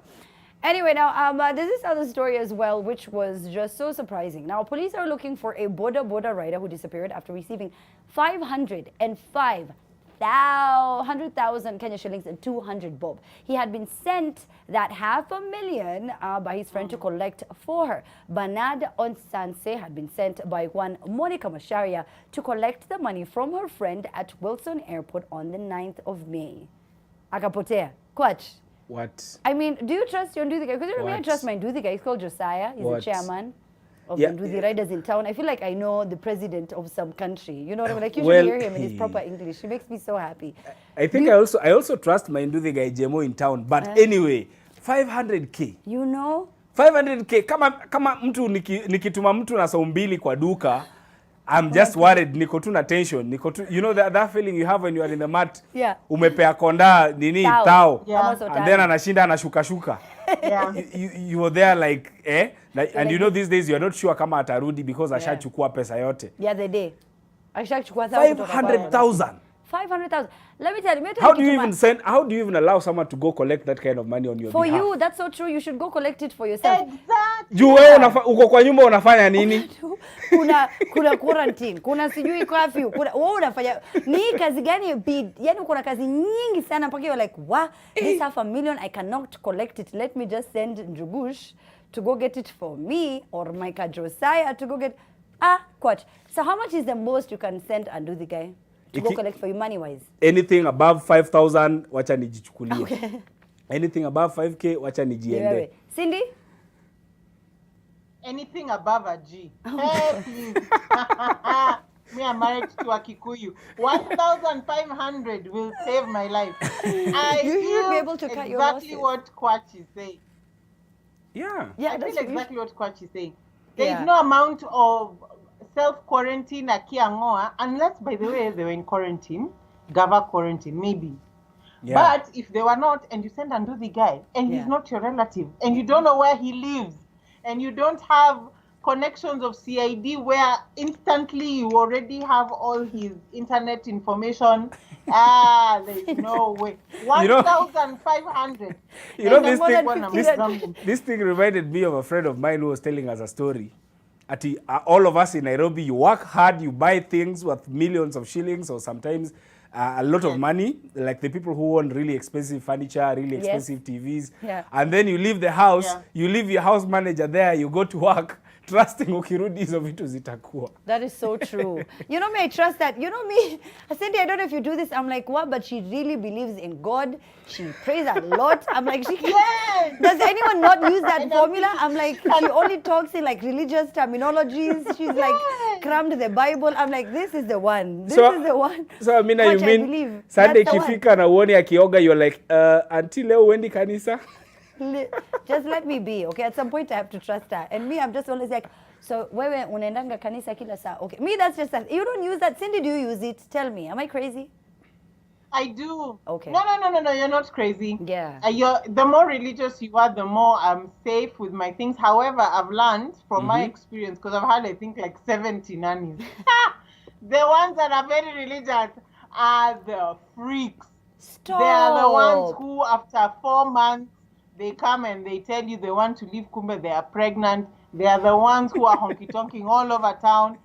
Ones who, if you know, unangalia, you're like, uyu ni noma, tutapambana na yeye from the beginning. If you guys, the problem with you guys is, these people live on Sunday saying wanaenda kusifu Bwana, but you don't follow up asking ni Bwana mgani. Oh, that's so on Sunday, you think they have gone to church. Kumbe they have gone. Bwana mwingine. No, but like what, you know, she wakes up at like 2 o'clock or 1 o'clock and she sings these songs. Like, I don't know, because people do that from like, so I'm just like, when I hear her sing, I'm like, wow, she's not going to take anything from me. God bless her soul. You know, like, maybe one day when I wake up and she's singing like Gengeton, I'm like, what, stop. Put an end to this. This is not the kind of nanny I want. Can you imagine waking up and your nanny is there craving yakishada? Bazu, big man. I cannot. Tarimbo. Oh my God. And I was like, I'd be like, Tina, kuja hapa unaambia naimba wimbo gani hiyo? Amebeba mtoto anataka alale kurugu shukuru kum. Shugribari, bang, bang, bang, shugribari. Mimi niko hapo ati niko bidii nafanya kazi. You know, mimi najua mtoto anajua hizi ngoma wapi. Kuko ananiambia The Box, Word for Word by Roddy Rich. What? I'm like, who is singing these songs? It's my God praising, God fearing nanny. Anyway, now the next story, a Kenya Defense Forces officer is pursuing 317,000 Kenya shillings from 2 men who lured him into global multi-level marketing agency AIM Global Limited, promising him packages of the agency's products and a monthly commission of 20,000. He was promised handsome returns, but the investment turned out to be hogwash, forcing him to report to the authorities. Kwach, ushawahi kujoin? Unajua mimi nishawahi join hizi pyramid schemes. Easy hustle. Zikanifanya nikauza toothpaste. Amina, before you go on, I can't. The very interesting thing that caught my attention. Yes. This guy is from the Navy. Yeah. Pesa ya mtu wa Navy ilienda na maji. What? Ilichoto. Alibebwa. Ilibebwa. Ilikunywa maji. Today you've really tried. But you know, though this I don't know how people have never known these things. I don't know how up to today bado unasikianga watu wanaibiwa hizi vitu. Hauelewi kwa, you've never gone for any one of those I sessions, have. Kwach. I have. You have. I have. And have they, like, there's this woman who put this like this glass thing on my chest. She was trying to push me and I wasn't moving and I was like, the power of this thing. I have to sell it to other. Oh, but let me tell you, when you're broke and you're desperate and they're telling you this toothpaste is going to change your life. Yes. And they're buying you, like, first of all, they don't even convince you with much. They convince you with like samosa, like tea. You have no food, so you're just like, what? These guys can just buy endless samosas. I think these are the guys. The worst ingredient for being conned is despair. When you are in a really bad position, and you're looking for a way. That's why, you know, statistically, they say that mostly, like in Africa, very prayerful people and women specifically fall prey to these con men because of the kind of hope they're looking for. You're looking to make a life, you're looking to change, to turn your life around. Yes, you're looking to settle down, you're looking, and you know, most of the time, these people, when they're selling this thing to you, by the way, as we are here laughing, tunafikiria wewe mtu atio. Alikuwa mtu mzima sana akiuziwa hiyo kitu, akiambiwa, now from next week, you're going to make 20,000 per week. You're going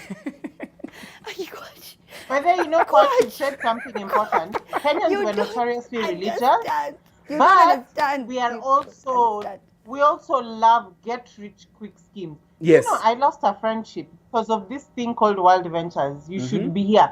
Yeah. So I was told, oh, you don't want to join my team, you don't want to support me, we are not friends.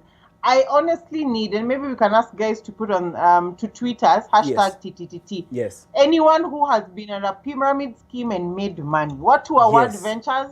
What were quail eggs? Unakumbuka quail eggs? What were Forever Living? Forever Living. What were this other one for that woman with that glass thingy that I can't remember? Ati quail egg moja ni 70 bob. Where are they now? Listen, you don't understand, Cindy. It was me, it was Jeff Mote, and a number of other people in this industry right now who didn't have money at the time. We were convinced, chukweni 10,000 bob, mkinunua hizi masabuni, sijui na hizi manini. I think, sijui ilikuwa ni gani hiyo tukaenda. Green. Hizo zote zilinunuliwa na my late father. He was just like, let me just buy them. No one is going to buy these herbal toothpaste, herbal hair creams, herbal.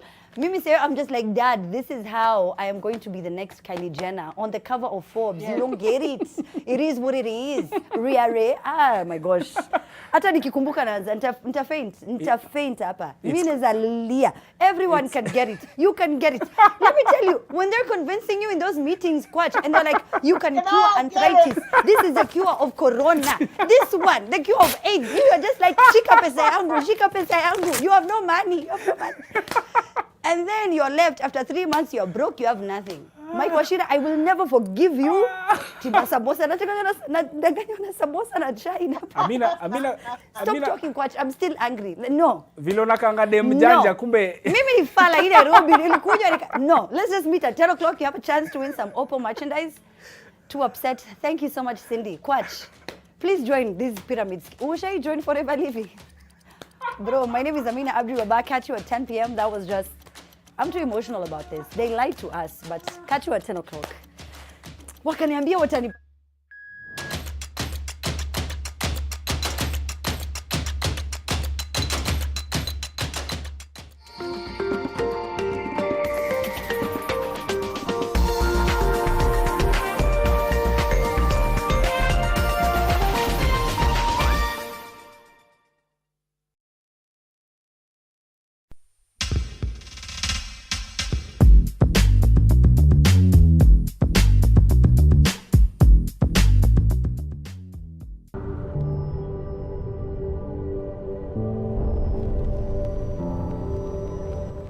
Sensitivity pain fast with Sensodyne Rapid Action for clinically proven relief in 60 seconds.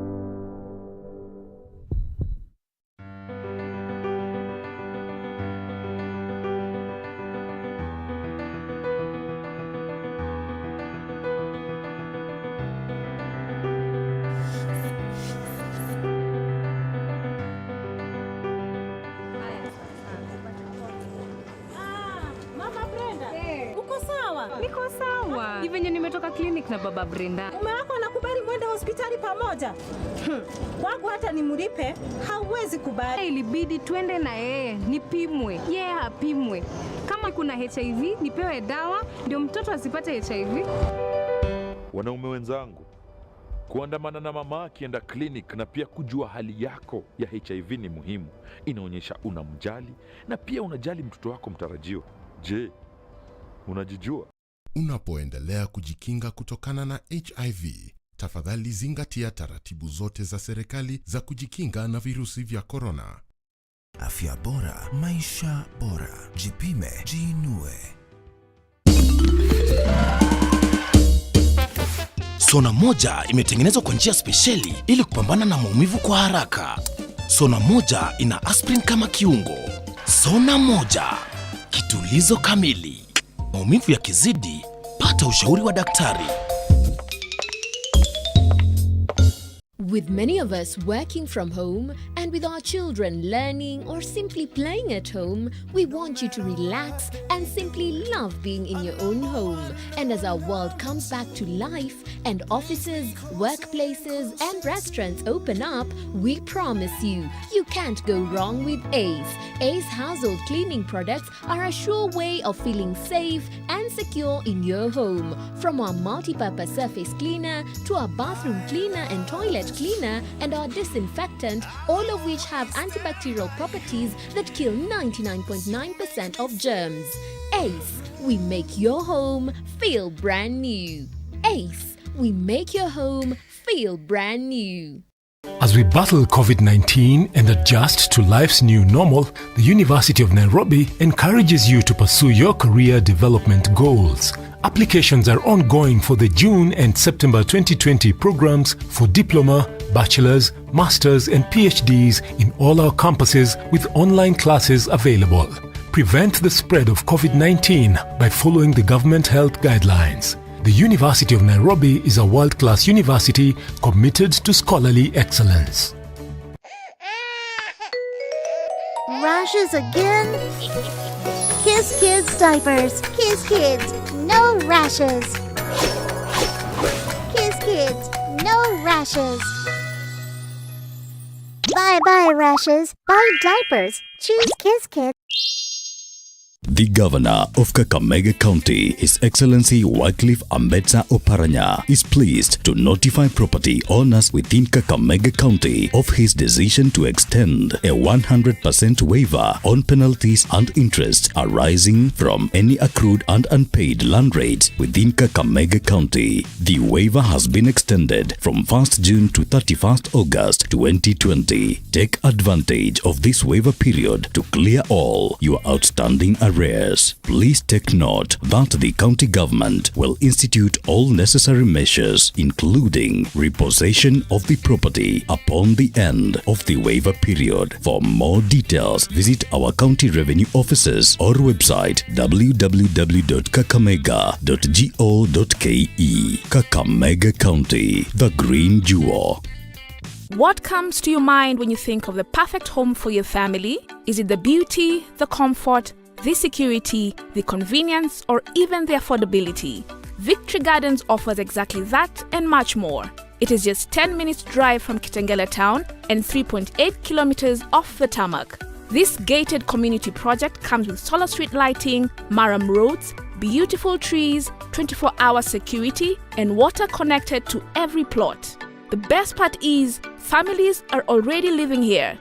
Call us today on 0790 300 300 or visit www.optiven.co.ke. Optiven Limited, the pacesetters in real estate.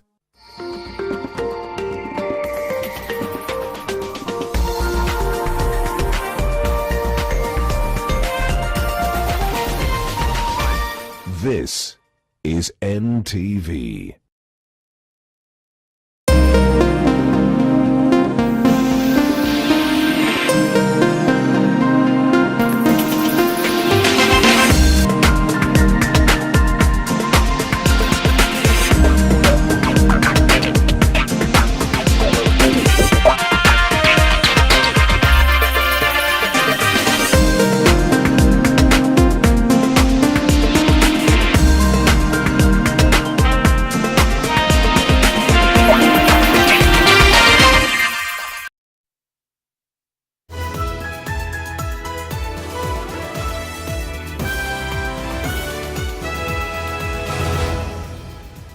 Well, hello there. You're just in time for NTV Weekend Edition. It is the 5th day of June 2020. Tonight, the numbers of the coronavirus infections worldwide stands at 6,767,219. The number of those who've lost their lives to the pandemic globally now stand at 395,182, while the number of those who've recovered goes up to 3.2 million.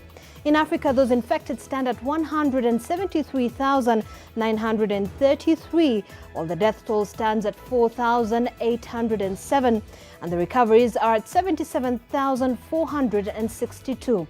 In the USA, the infections are at 1.9 million, and the death toll now stands at 110,515. We will be breaking down the number in the country in a moment, but first, the headlines. Tonight, 134 people have tested positive. The numbers are still rising, and so are fears of a possible explosion of cases in the counties. Counties to move with speed, to utilize the 5 billion Kenya shillings that has already been disbursed to them. Also tonight, if also the citizens remains within the law, the National Police Service will have very minimal issues and conflict with the members of public. Lockdown smackdowns. Police remain defiant in the face of criticism. Plus, do you know what your child is up to when they go online? The predators online are engaging children online. Either they send cookies. A warning and a lesson for parents as school sessions move online. And on Bullseye tonight, the new episode of the Luya Unity soap opera. You can have a big head, but there's shallow between your ears. A clash of the big-headed, hard-headed men of the Lion Party and the political games of makeup and breakup.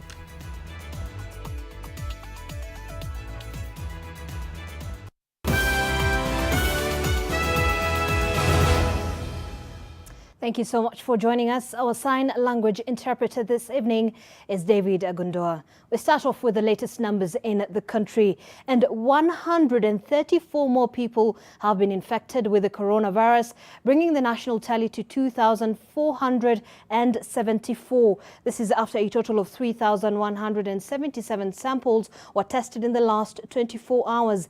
One more person has succumbed to the virus, with the number of people having died from COVID-19 standing at 79. But on a more positive note, 51 people have been discharged after making a recovery. Mombasa and Nairobi are still the country's hotspots, with 67 new cases and 31 new cases recorded respectively. New cases were also recorded in Busia, Machakos, Taita Taveta, Kilifi, Kiambu, Nakuru, Garissa, Kericho and Kajiado counties. Now, as designated national COVID-19 hospitals overflow with both ailing and asymptomatic patients, the Ministry of Health is now looking else for help. Aside from ramping up preparedness in the counties, the government hopes those with mild symptoms can be managed at home. But there are questions about how they will ensure those receiving home-based care strictly keep to self-isolation guidelines. Take a look. Authorities are stepping up preparedness for a possible explosion of cases and what could turn out to be a grave threat to the country's already fragile healthcare systems. And as the number of infections continue to soar and isolation centers fill to capacity, the Ministry of Health is looking to the counties for help. We therefore appeal to counties to move with speed, to utilize the 5 billion Kenya shillings that has already been disbursed to them, to ensure that they upgrade their health facilities in readiness of managing COVID-19 cases. And as the hospitals strain from the weight of the pandemic, the government proposed to ease the burden on hospitals and isolation centers and instead have patients with mild symptoms heal at home. The ministry says it is developing protocols for the home care of patients, but there are concerns about whether it will be foolproof in ensuring isolation guidelines are strictly followed by patients, most of whom are asymptomatic. That because of the next stage in our fight, where we are going to take people in quarantine at home, We are going to isolate people at home, and we are going to need community-based isolation and community-based quarantine. The World Health Organization developed interim guidelines for safe home care for patients with mild illness of COVID-19 and their contacts. This document was adapted from the guidance on Middle East Respiratory Syndrome, MERS coronavirus. This document was adapted from the guidance on Middle East Respiratory Syndrome, MERS coronavirus infections that was published in June 2018. The guidelines, which Kenya hopes to localize, will guide public health and infection prevention and control professionals, healthcare managers, and healthcare workers when addressing issues related to home care of suspected COVID-19 patients who present with mild symptoms and when managing their contacts. To be able to come up with a hybrid approach that is able to, one, ensure the rational deployment of resources, but two, to ensure that for those who can actually ensure that they have isolation services in the home, then perhaps that is a more prudent use of resources.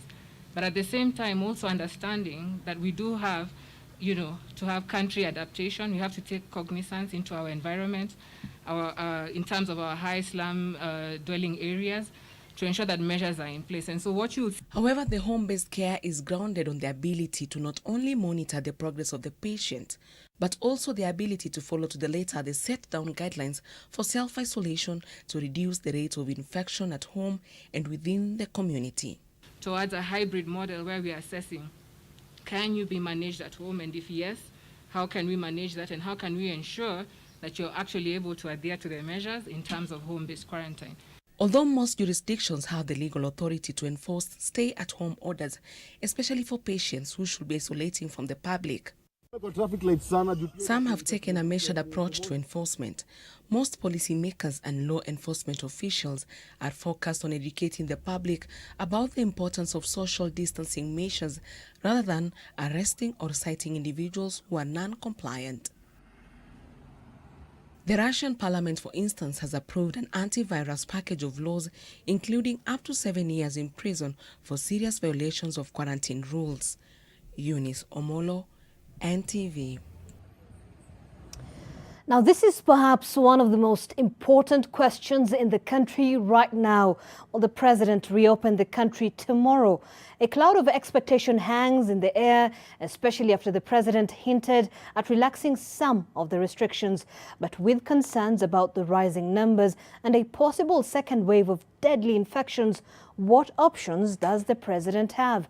Leila Mohammed tries to answer some of these questions ahead of his address to the nation tomorrow. Na tukifungua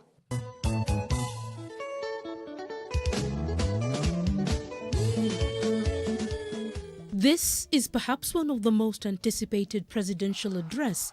In just under 24 hours, President Uhuru Kenyatta will address the nation on the status of the country's response to the COVID-19 pandemic and on what steps lie ahead. The nationwide dusk to dawn curfew shall be extended for a further. With the containment measures expected to expire tomorrow, Kenyans have been exercising their creative genius in anticipation for the easing of restrictions. We can't be in lockdown forever. That's true. All right? That's true. We have to reopen our economy somehow.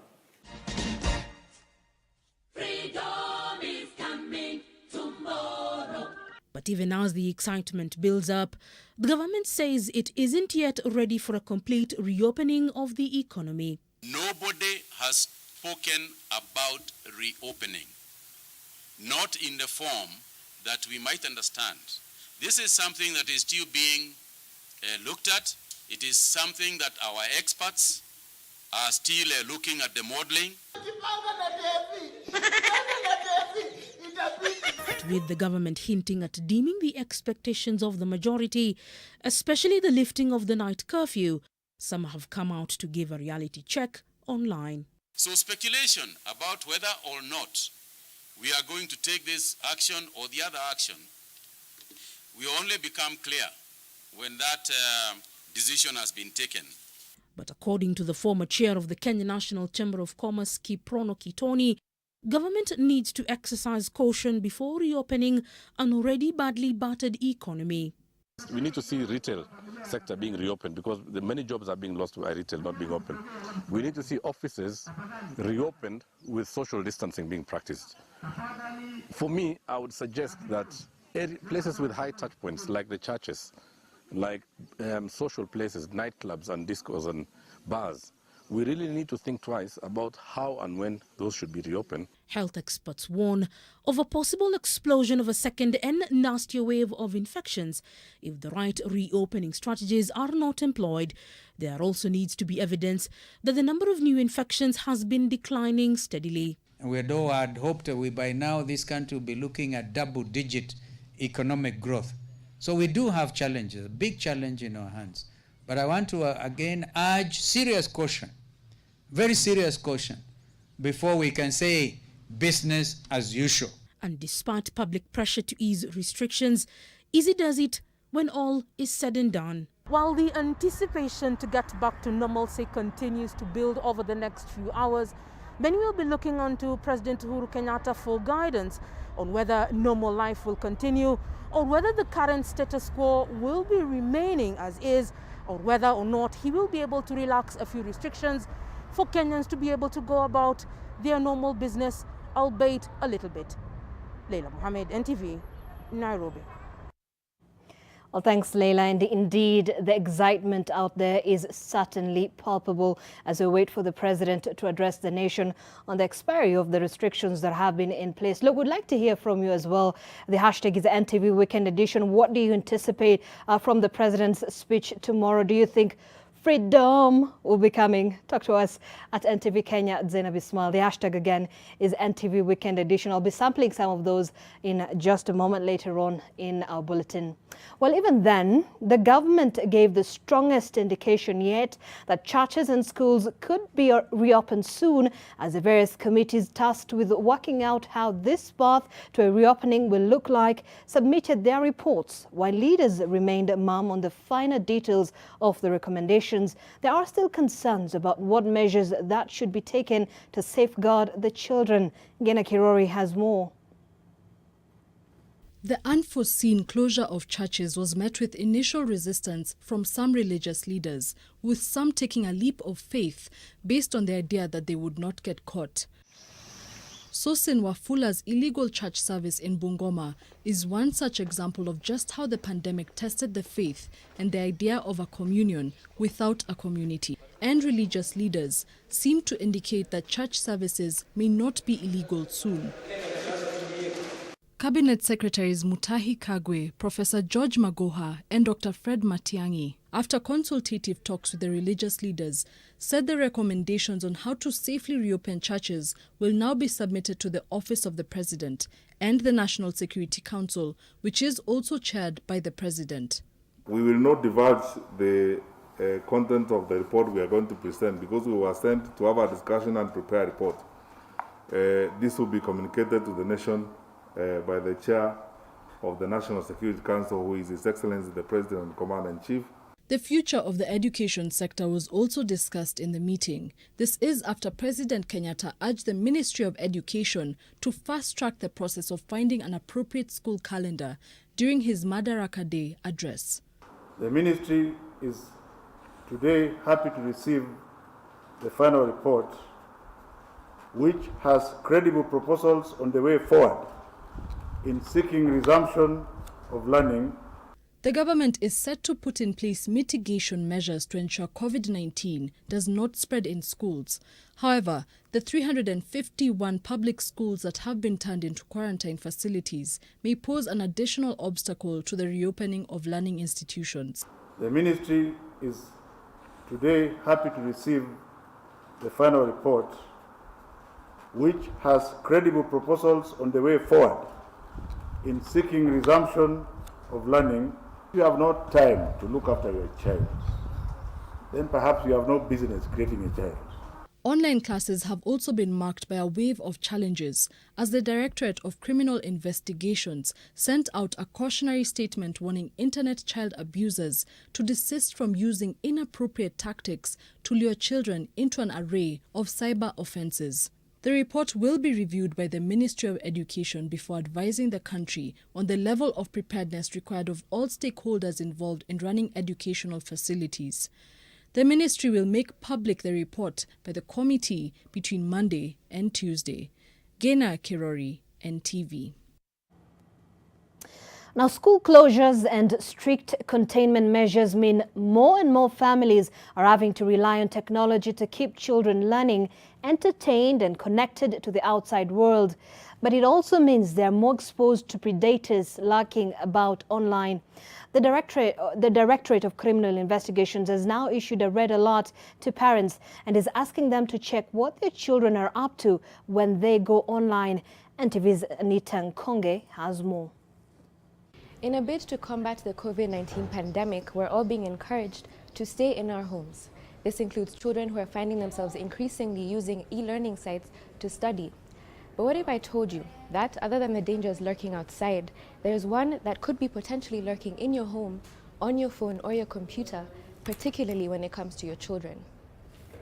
In a series of tweets, the Directorate of Criminal Investigations, in collaboration with the Anti-Human Trafficking and Child Protection Unit, warned parents, guardians and schools that they were seeing an increase in offences against children online during this COVID-19 pandemic. We realize that the predators online are engaging children online.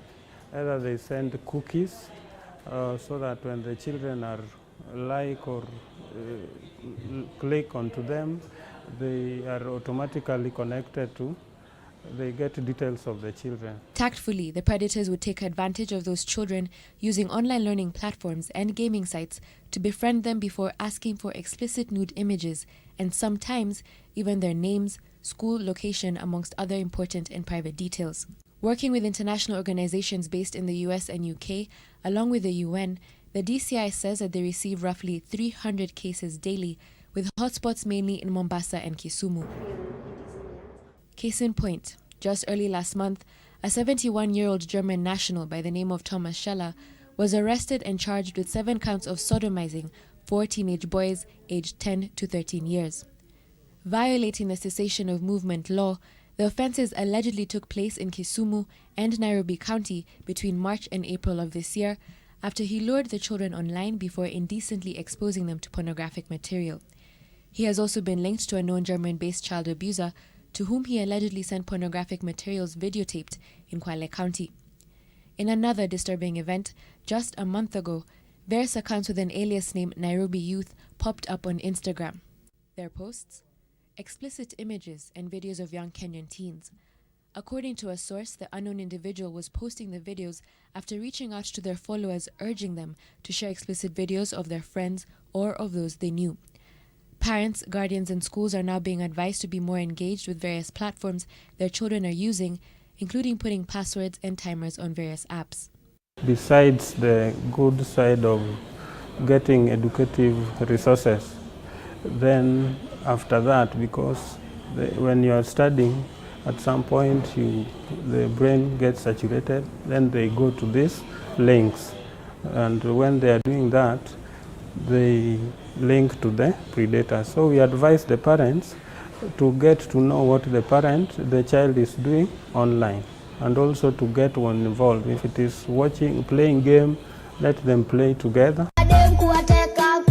Additionally, the Kenya Film and Classification Board, in conjunction with the Communications Authority, Google and DCI, are working to educate parents on digital platforms and the regulation of content consumed and made by children. We've had to flag out a lot of material, a lot of content that is inappropriate. We've had to work with Google and Communications Authority of Kenya. Right now we have set up technical committees with Google and the Communications Authority of Kenya, and working with the Directorate of Criminal Investigation to say, let us target the adults who are producing this inappropriate content. We must keep our children safe. The public is also being encouraged to report any curious case to the Child Protection Unit through the toll-free line 116 or to the nearest police station.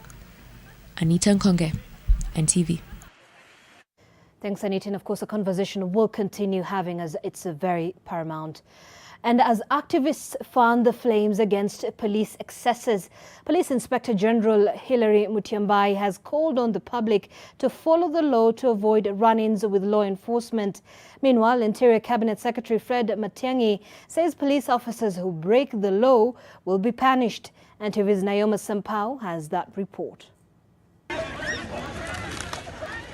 Police around the country have been violently punishing those caught outside the confines of the law as laid down by the government to control the spread of the virus. Nighttime strolls have been illegal for 2 months now, and the police, the rulers of the night, having been taking over the ghostly streets, stamping their authority even now and then. More than 10 people haven't stood a chance against the ruthlessness. About 6 police officers are set to face charges for the brutal beatings resulting in deaths. And as the fires of justice for their stolen lives rage, human rights organizations met with Interior Cabinet Secretary, the Principal Secretary and the DPP to find a common ground on a matter that has split opinion. Where the officers are found culpable, the recommendations will be they handle or they take responsibility individually. You cannot blame the entire National Police Service for individual excesses. We have over 171 files from IPOA alone. And out of that, almost 100 are before court. And we are prosecuting them adequately. And this should show the public the importance that we place on ensuring that justice is served. There might be challenges out there, but we are trying to find the right ways and means of dealing with them. Even then, police remained adamant that the law must be followed to avoid any trouble with law enforcers. If also the citizens remains within the law during this time of the COVID-19, they obey and are compliant with MOH regulations. During the curfew time, they stay at home. During the movements, they follow the guidelines. The National Police Service will have very minimal issues and conflict with the members of public. All our police officers run towards danger when we run away from danger. Let's always think about these people and know that when they make mistakes, some of them genuinely, they're human. They're our sons, they're our brothers, they're our sisters, they're our fathers, they're our mothers. Let's work with them. Let's not create a stigma or a stereotype towards our officers. The human rights organizations led by Amnesty International made 7 key proposals to be acted on by the Ministry of Interior. Among them is inclusion of human rights defenders among the essential service providers, owing to the number of instances of violations of human rights, and that would need them to act. We made a case to the Cabinet Secretary to include the Independent Policing Oversight Authority and the Kenya National Commission for Human Rights and the human rights organizations to be listed and gazetted as critical essential services in order particularly to stop or to support citizens either in the context of domestic violence or in the context of looking for help and legal services. The 8-minute 46-second video of a white police officer kneeling on a black man, George Floyd, set the world lost in the pandemic alight.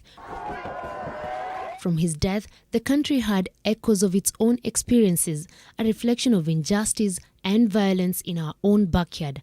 His face plastered alongside one word in chunky yellow and black, Haki, Swahili, for justice, and on the side the names of the victims of the Kenya police brutal justice. Naoma Sampao, NTV. Now, in another case of leaders publicly drinking wine while preaching water, the government is yet again on the spot for applying double standards while enforcing COVID-19 rules, giving preference to those in high places while coming down hard on the lowly. This clearly played out in Health Cabinet Secretary Mutahi Kagwe's own backyard in Mukurweini in Nyeri, where more than 300 people were allowed to attend the funeral of a retired teacher. And TV's Melita Oletenges has the tea on the wine served at the pulpit. The government set out regulations banning all social gatherings and specifically limiting the number of mourners attending a funeral to just 15 close relatives. But this funeral in Health Cabinet Secretary Mutahi Kagwe's own backyard in Nyeri drew a crowd of more than 300, all allowed to gather at the Mutwewadi Primary School as the police kept watch. Senior Ministry of Health officials were also in attendance. Ministry of Health Director General Patrick Amoth led the high-profile delegation.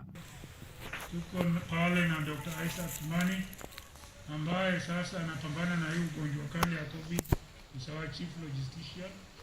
Tuko na David kutoka kwa idara ya communication. Tuko na Dr. Mbacho, Director of Special Programs, Dr. Ikahu anayesimamia idara ya malaria. Charles, do your job. Keep doing your job. The media was kept at bay by hired goons who harassed journalists trying to cover the event. Journalists from Daily Nation, Nicholas Komu and Joseph Kanyi, together with NTV's Charles Morethi and I, were roughed up by the rowdy youth, backed up by a gun-toting KFS officer for recording the funeral proceedings. The government has often faced criticism of trashing what they preached. At this pulpit, wine was being clearly served, even as leaders preached water. Social distancing was a distant idea, as Interior CS Fred Matiang'i, Education CS Professor George Magoha, and Health CS Mutahi Kagwe met the clergy to discuss how to safely reopen the country. You all appreciate that policing 47 million people is a difficult task. So in terms of who then is going to go around checking to ensure that people are adhering to these guidelines, the answer is you and I. It's you and I, because it's only you and I really who would be able to combat this. Machakos Governor Alfred Mutua was also caught on camera, flouting rules on how to properly wear a mask. This comes at a time when the government is doubling down on the importance of exercising personal responsibility as a key to stem the spread of the virus, even when the country reopens. Melita Oletenges, NTV.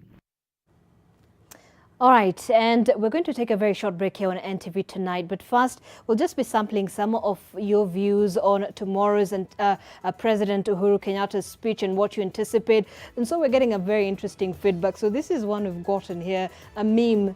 Me walking near a police station at midnight, not knowing the curfew has been lifted. And there you have it. Very interesting picture. We also have this: how teachers will rush the syllabus when school is reopened, and the picture speaks for itself. And look, I will be sampling more of your responses during the course of this bulletin. And it's time for our first break on NTV tonight, but not before you see this incredible footage of a landslide in Norway. This is a moment when part of the land literally broke away and collapsed into the sea, taking with it homes and small buildings following a powerful landslide in the Norwegian town of Alta. 8 homes were swept away, as seen in this dramatic footage captured by drones which flew overhead. Officials don't believe anyone is missing from the disaster, which also destroyed 2 houses, a cabin and some smaller buildings.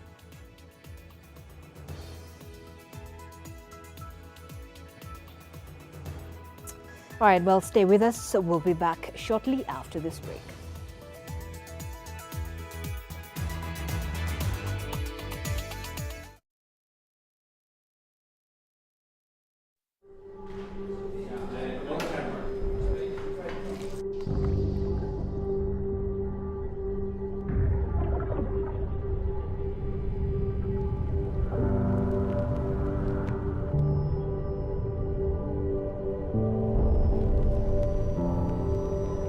Beat sensitivity pain fast with Sensodyne Rapid Action for clinically proven relief in 60 seconds. Disinfect and protect your home with Jik. Jik kills 99.9% of illness-causing germs. Disinfect floors, kitchen and bathroom surfaces, and wash white clothes, towels and dishcloths with Jik bleach. Just Jik it. What comes to your mind when you think of the perfect home for your family? Is it the beauty, the comfort, the security, the convenience, or even the affordability? Victory Gardens offers exactly that and much more. It is just 10 minutes drive from Kitengela town and 3.8 kilometers off the tarmac. This gated community project comes with solar street lighting, Maram roads, beautiful trees, 24-hour security, and water connected to every plot. The best part is, families are already living here. Call us today on 0790 300 300 or visit www.optiven.co.ke. Optiven Limited, the pacesetters in real estate. John suffers from indigestion. His twin James suffers from heartburn. Sometimes it's the other way around or both. That's why they use Gaviscon Double Action. It soothes within 3 minutes and lasts up to 4 hours. For double relief from heartburn and indigestion, Gaviscon Double Action. If symptoms persist, seek medical advice. This lady is a super achiever, sits on many boards, a proud mom and a force to reckon with. I was those kids, what do you want to become? A neurosurgeon. Why? I want to open her brain, to fix whatever was broken in there. Dr. Stella Bosire. I spent a better part of my childhood in the streets as a chokora. I even had to sell drugs to keep my family afloat. When I hear a man has beaten a woman, those moments take me back deep into those dark moments growing up. I saw my mom being beaten. We buried my mom without teeth. I can't be angry. I can only forgive. Unscripted with Grace, Saturday, 8 p.m.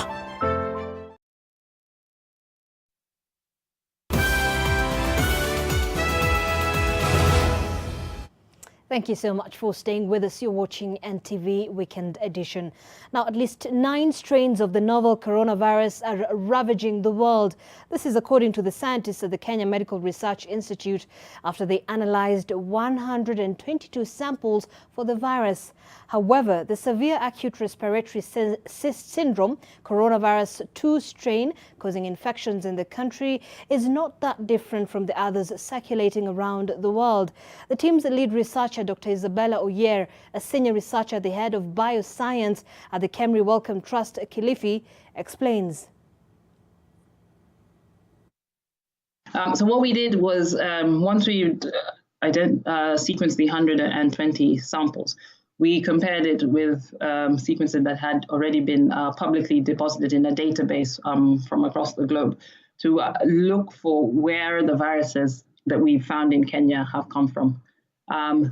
So of course, the team working on this found out that we have 9 importations or 9 introductions from across the globe. So essentially, it's saying so from different countries, from 9 different countries, we've had importations of the virus into Kenya. And then what's also able to tell you is how have those viruses been moving locally? How have they spread locally? And if they're spreading, for instance, between cities, so for instance, between Nairobi and Mombasa. So in terms of origin, what the sequences in Kenya are related to globally. It won't tell you that it came from England. So you wouldn't say it's an English virus or it's a Chinese virus, because when you look at the sequences, they're all very related. But in terms of tracking, it just allows you to track where the parasite has gone.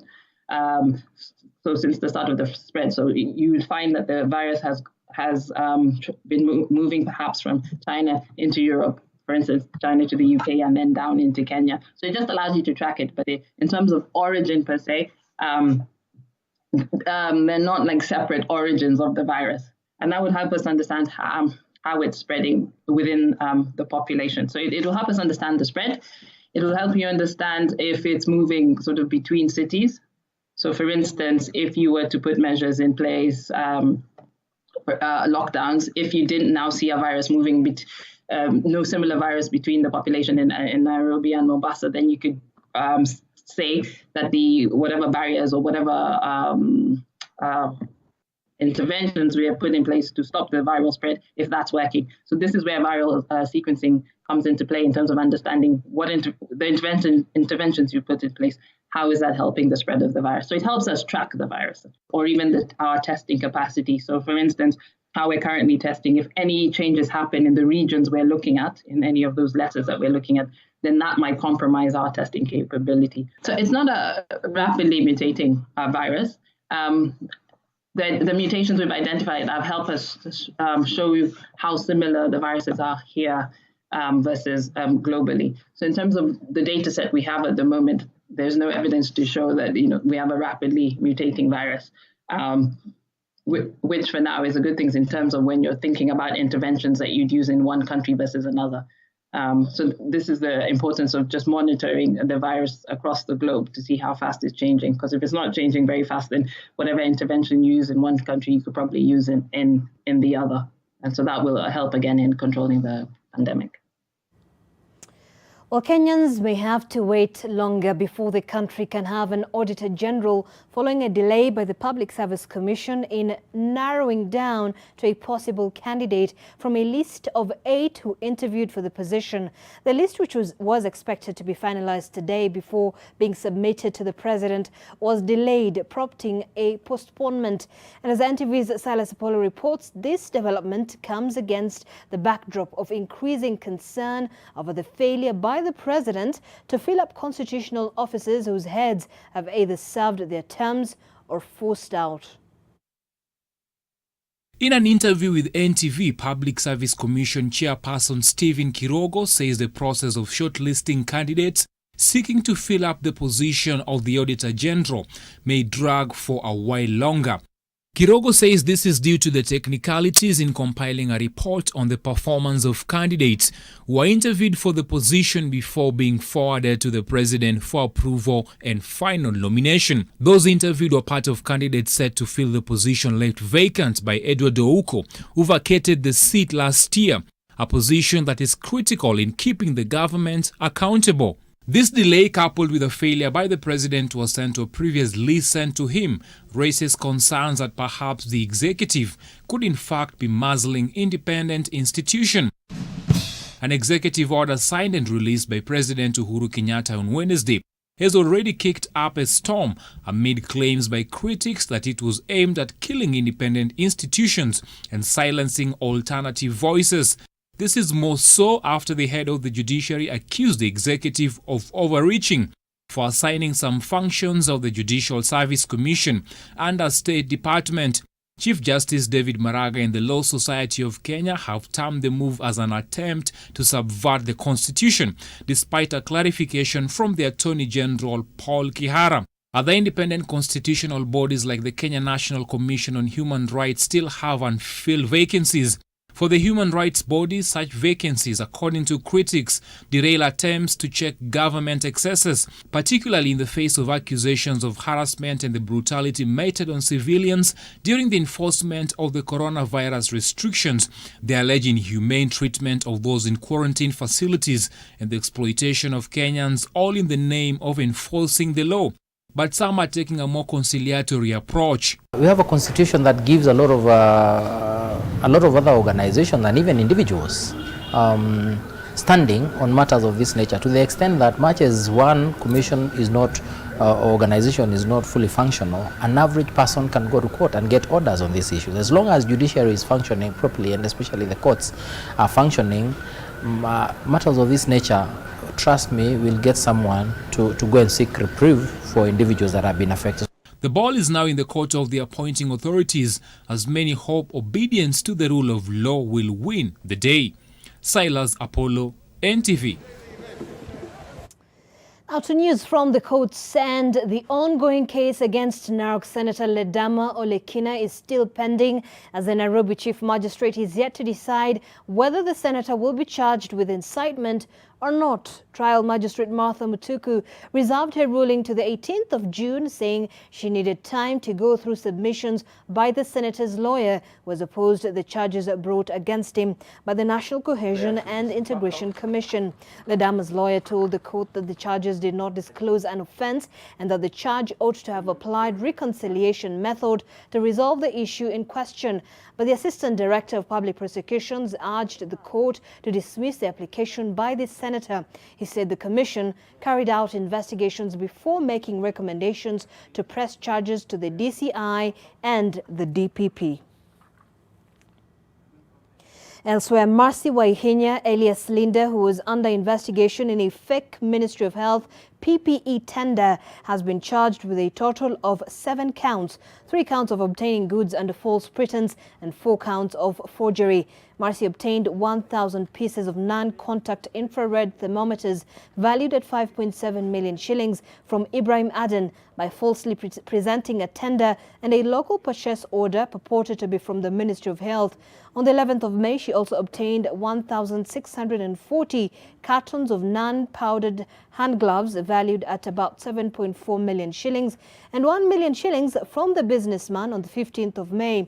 She was released on a cash bail of 200,000 shillings and the case will be heard on the 22nd of June.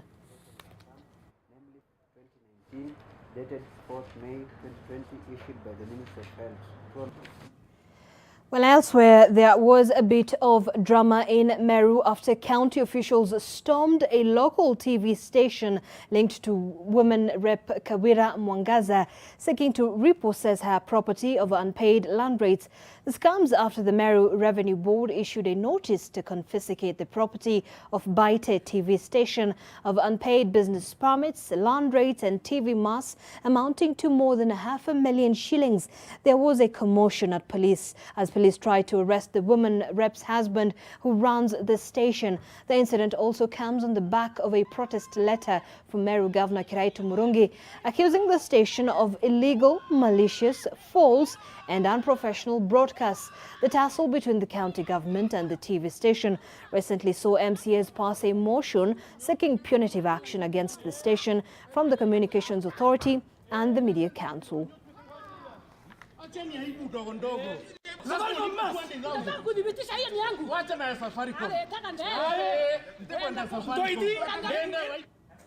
Now, can we, the human race, reassemble a world that we have been taking apart? That's the question the world faces as it marks the World Environment Day. And Kenya joined in the celebrations with calls to work towards achieving the targeted 10% forest cover across the country.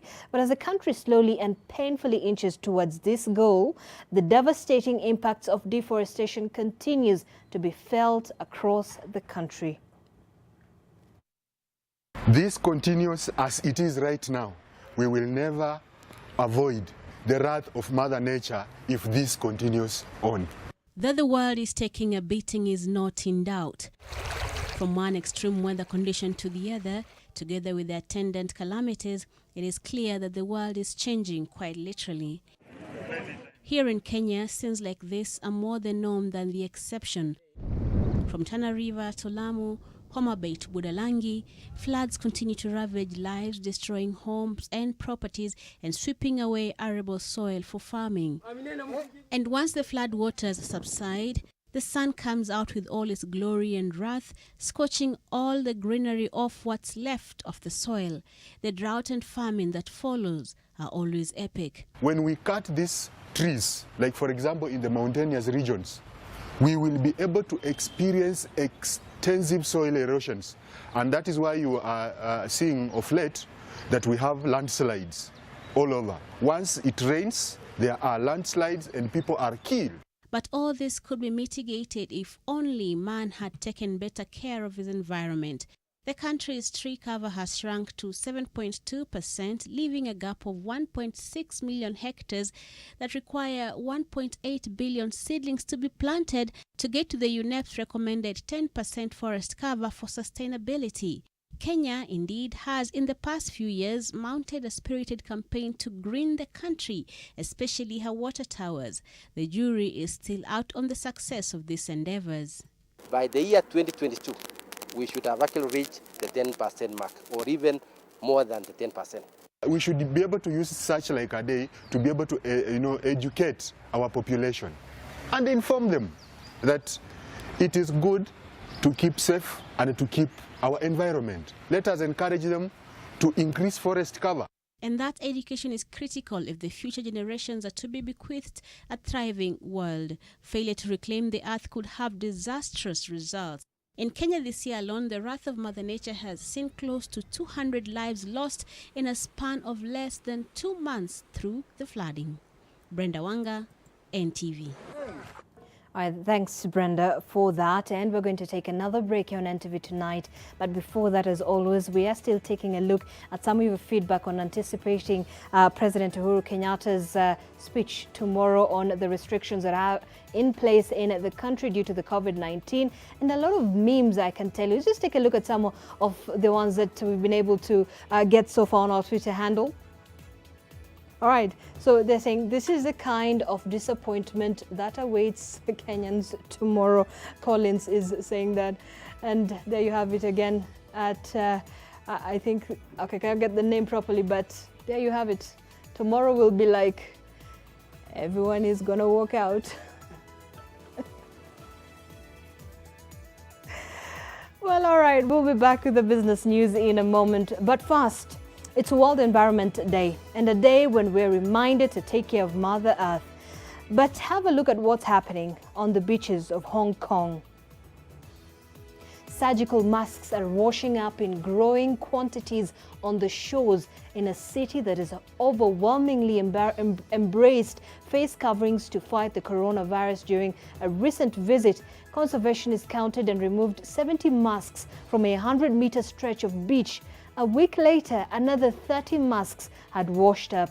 Conservationists say the masks are adding to already alarmingly high levels of plastic waste in the waters around the finance hub. Well, stay with us on NTV tonight, and remember to ensure you dispose of your masks responsibly. We'll be back.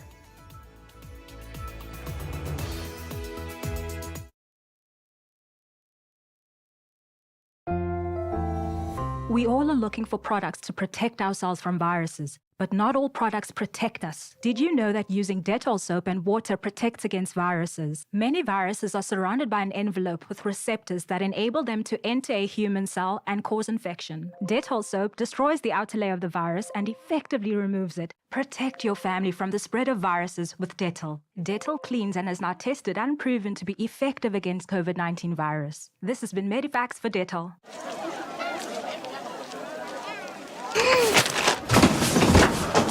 Do your gums hurt? Yeah. Does your toothpaste contain sage, eucalyptus, myrrh, chamomile? All that in one toothpaste? Yes, try Colgate Herbal. Colgate Herbal contains nature's best herbs and Colgate's fluoride technology to give you strong teeth and healthy gums. Ah, Colgate Herbal. Let's go.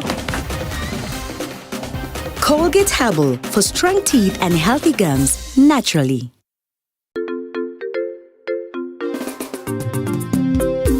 Can you tell Kinyanjui to come to my office immediately? Good morning. Good morning. Mimi sipendi unapanguza floor. Hiyo dust uache hapa kwa meza. Clean up.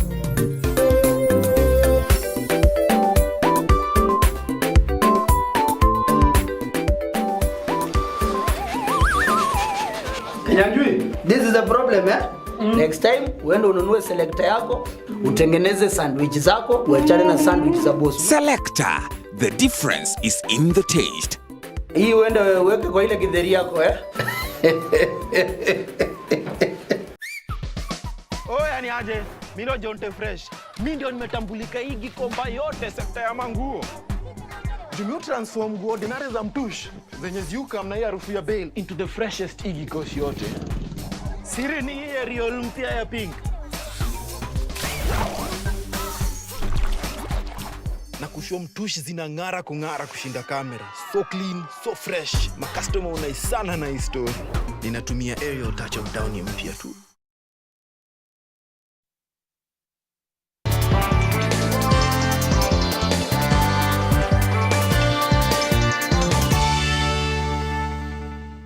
Thank you so much for staying with us. You're watching NTV Weekend Edition. Let's take a look at the business news. And beer distributors and owners of pubs and restaurants have criticized plans by the government to raise taxes on sorghum-based alcoholic drinks, arguing that the move will be counterproductive. The group says the proposal by the National Treasury to cut excise duty remission on millet, sorghum and cassava from 80% to 60% would occasion an increase in prices of affordable drinks like like Senator Keg, eroding the gains made in the fight against illicit brew. Kenya Breweries Limited, which produces the drink, has already warned that it will raise the prices 10 shillings for the 300 milliliter mug if the proposed changes are effected. We traveled this road before in 2013, and the government reduced the remission of excise tax. We saw what happened. And for a road that we traveled before, I don't see, and it never reached us anywhere, I don't see why we should travel that road again. The only beneficiaries, if this proposal goes through, are the illicit alcohol manufacturers who do not pay any taxes to the government and whose products are actually a health risk to the population. The industry is opening up. Give us 2 years. 2 years grace period. We will have a discussion and we'll come up with a win-win solution for all of us. Do not look at us as capitalists trying to make a coin during this time, because we have ceased to operate. Bars are one of the areas where we close from day one with restaurants because of the number of people it attracts. And that as we slowly close, we take cognizance that we will have social distancing, so it will also cut to the numbers. Now, with only 3 weeks to the end of the financial year, it has emerged that a number of constituencies are yet to access their allocation from the National Constituencies Development Fund, KITI. Members of Parliament of the affected constituencies say this has derailed their development programs, which were to be completed by the end of this financial year. Julian Amboko with the details. In the annual budget for the financial year between July 2019 and June 2020, the National Constituencies Development Fund KITI was initially allocated 41.7 billion shillings. This figure was later revised downwards to 31.7 billion shillings as the country redeployed resources to combat the adverse effects of the COVID-19 pandemic. With only 3 weeks to the end of the current financial year, some constituencies are crying foul, saying they have been unable to tap into the KITI to meet their development spending. More than half of the amount of money allocated for Samburu North has not been disbursed, and yet the financial year is almost ending. Actually, it's ending within the next 15 days. Most of the constituencies have not received the allocations of CDF. Should the Minister of Education now decide that they want to have the schools resume, I think most of us will be in a very awkward situation. The legislators have blamed the delay in release of CDF funds to what they term as unnecessary bureaucracy and red tape in disbursement of the same. I've had occasions, Mr. Speaker, where funding has gone to the project itself. The money is there, but the money cannot be used until something called a circular is signed by a district accountant who had already issued a check to the school. When the district accountant goes on leave, the law is so strict that not even a deputy can sign anything. So at times the accountant would be away there for 2-3 weeks and nothing would happen because you can't process any payment. The National Constituencies Development Fund is managed by the National Government CDF Board at the national level, the National Government CDF committees at the constituency level, and the project management committees at the community level. Julian Amboko, NTV. Well, the African Development Bank has bowed to pressure from the United States and approved an independent review of an earlier probe that cleared its embattled president, Akinwumi Adesina, of any wrongdoing. Amid mounting pressure from the United States, the bank's second largest shareholder after Nigeria, which demanded a fresh in-depth investigation into Adesina's conduct, the bank's Bureau of Board of Governors said it stood by the results of the earlier probe, but okayed an external review of the report. The 60-year-old Nigerian, who has been at the helm of the institution since 2015, has been accused of whistleblowers of embezzlement, preferential treatment of Nigerians in senior appointments, and promoting people accused of or found guilty of fraud and corruption. And coconut farmers and agricultural experts in Kwale have asked the national and county governments to help farmers secure a reliable market and better prices for their produce in order to ensure the country reaps the full benefit of coconut subsector. Now, despite being the raw material for tens of different products, poor marketing strategies, lack of value addition and inadequate extension services have left farmers selling their nuts at throwaway prices. Kenya's coconut subsector is estimated to be valued at about 25 billion shillings, but experts say full exploitation could see it injecting about 50 billion shillings into the economy. Nazi huwa kuna wakulima wanatoa nazi zaidi ya 10,000 hata 20,000 wako, lakini bei ndio ile ya kutupwa, maana hatuna soko maalum. The county governments and the agricultural extension system to organize these producers so that they can be able to have one voice, so that they can be able to say, here is our produce, be it fagio, be it makuti, be it coconuts, be it palm wine. And they can be able to bargain for themselves. When they are organized, they can also contribute to policy. Today, we have Tanzanians coming all the way into the country to buy nuts at a throwaway price and harvesting nuts even which have not yet matured. All right, now before we take another break, we know that measures to keep the coronavirus away includes washing hands, social distancing, and even sanitizing. And we're responsible for ourselves. But in Thailand, something else is taking responsibility. It's a scurrying robot dog named K9 that's dispensing hand sanitizer to curious children and wary shoppers. It is one of the more unexpected measures that Thai malls are taking as the kingdom relaxes virus restrictions.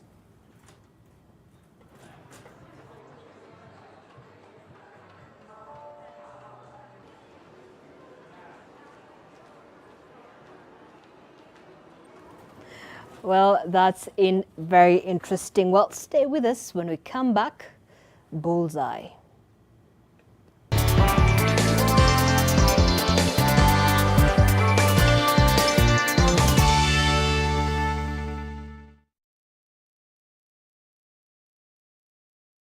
For a better tomorrow, don't forget to do the 1, 2, 3 with Colgate every night.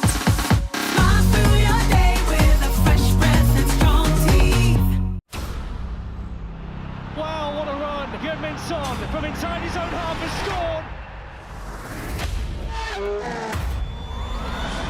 Staggering! Just staggering!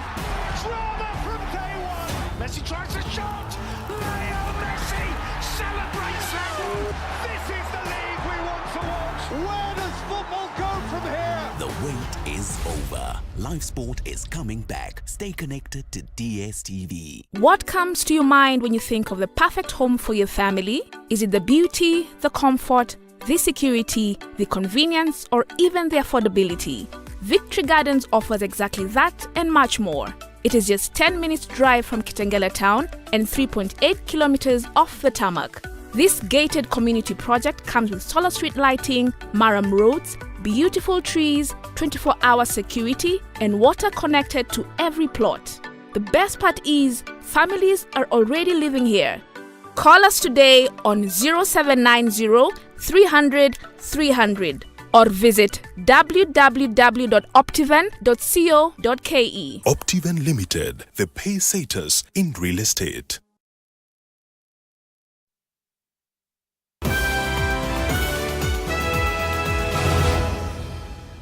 Thank you for staying with us. Now, one road to happiness, they say, is acceptance. But with acceptance also being the death of ambition, where Thai is not giving up the fight for the Lion Party. It's the latest episode in the Luya Unity soap opera that has won Francis Atwoli anointing new point men from Ildamat to Radisson Blue to Simba House to Karen. The men of Mulembe are seeking solutions to the disunity problem, and as Emmanuel Juma reports on Bullseye, it seems the doctor has prescribed that to achieve unity. They must tear each other into pieces fast.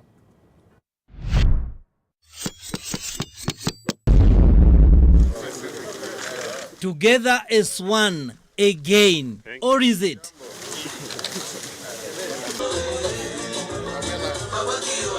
The men and women of Mulembe have started a new journey, a journey towards something they call Obulala, unity. And for those who have been doubting, because I've been telling you time and again that Western Kenya leaders are united, and people could not believe it.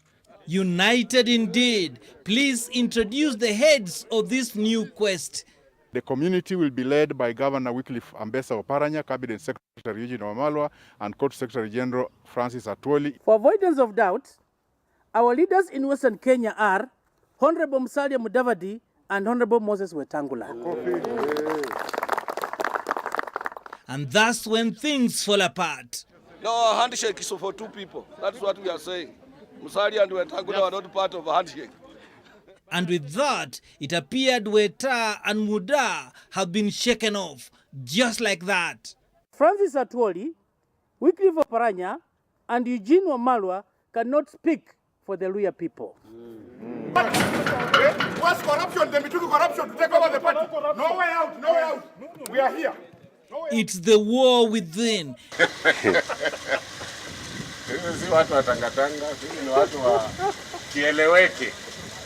But truth be told, all politicians are actually tanga-tanga, wandering from one party to the other, position to position.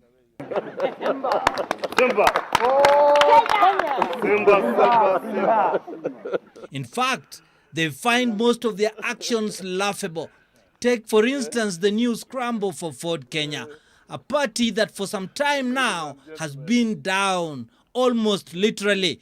The party leader, Honorable Moses Masika Wetangula, is hereby dismissed from the position of party leader on account of gross misconduct, moral impropriety, and violation of the party constitution. We have, as a party, suspended David Eseli Simiyu. He's no longer our Secretary General.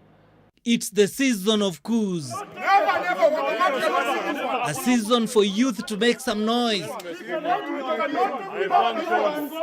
And a time for some hotels to do some business, selling mandazi. This is the headquarters for the party Ford Kenya. The other two masqueraders, they've been going to the hotels.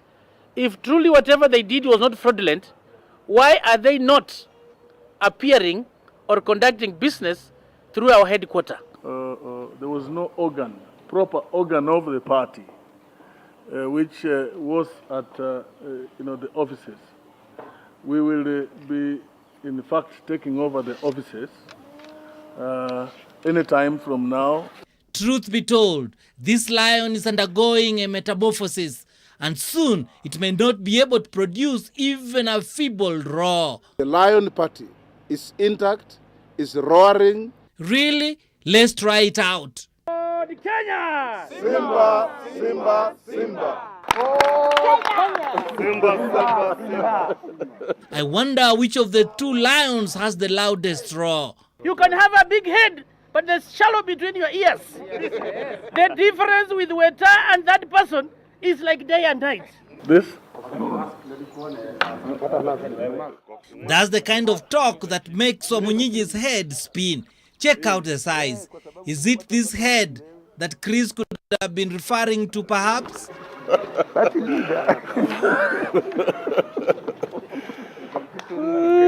But seriously, Wamunyinyi, what are you gonna do? Take disciplinary action, which should not be very good for him. You are an evil, wicked, thankless, hopeless, reckless, and unwanted person in any community. Clearly, someone has invaded the Luhya bedroom. We shall not allow anybody to put political ventilators. The Luhya can't breathe. But this was a moment to exhale for William. But with the boss racing to secure his legacy, you can't breathe. Thank God for the masks. We'll never be able to read their lips. But one thing is clear. Uhunye has no time for being Mr. Nice Guy. In the meantime, Wangwe has a new spot and is practicing a new signature. one for signing bigger, fatter checks. Ama namna gani? Don't worry. Emmanuel Juma, Bullseye, NTV.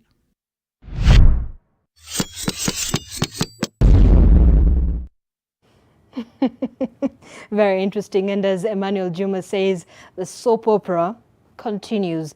We'll be back with NTV tonight in a moment. But do you remember the panic buying that occurred around the world at the onset of the coronavirus outbreak? Well, take a look.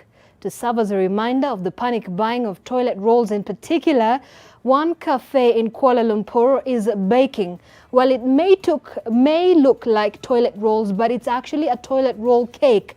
Le Pont Cafe is crafting the cakes, which have a chocolate sponge base and a cream center wrapped in fondant to make it look like a toilet roll. Does that look tasty? Would you dig into a piece of toilet roll cake?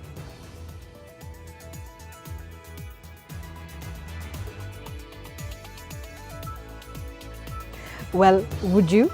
Let's take a break. We'll be back with the sporting action.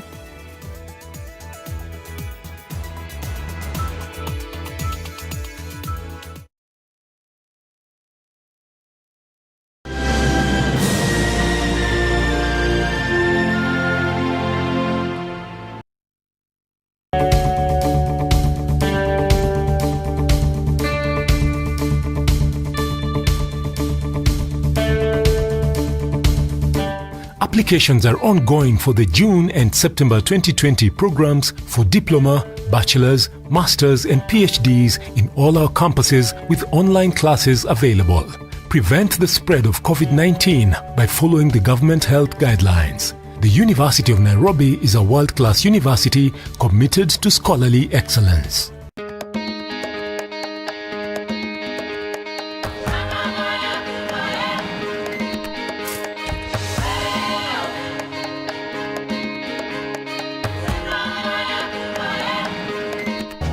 Sacco, we are a reflection of you. We are a stable, financially sound institution providing tailor-made services to add value to your life, time and money. We are guided by your aspiration. We are Stima Sacco, a true reflection of you. How to burp a baby. Lay your baby face down on your lap. Support your baby's head, making sure it's higher than his or her chest. Gently pat or rub the baby's back, leaving the baby comfortable and without any trapped gas. Kiss Kids diapers. Kiss Kids, no rashes. Kiss Kids, no rashes. Bye-bye rashes. Bye diapers. Choose Kiss Kids.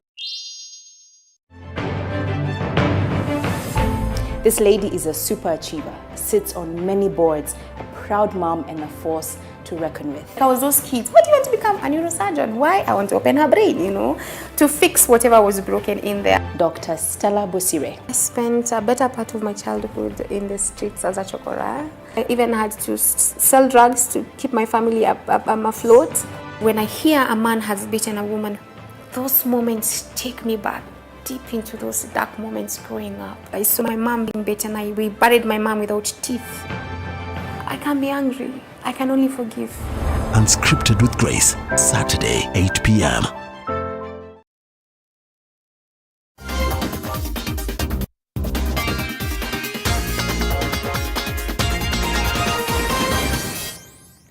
Let's have a look at the day's sports news. Welcome, my name is Brian Otwal. Runners from around the world will have a chance to team up with the likes of marathon superstar Eliud Kipchoge, as the NN running team has announced a worldwide virtual team relay event involving some of its top athletes.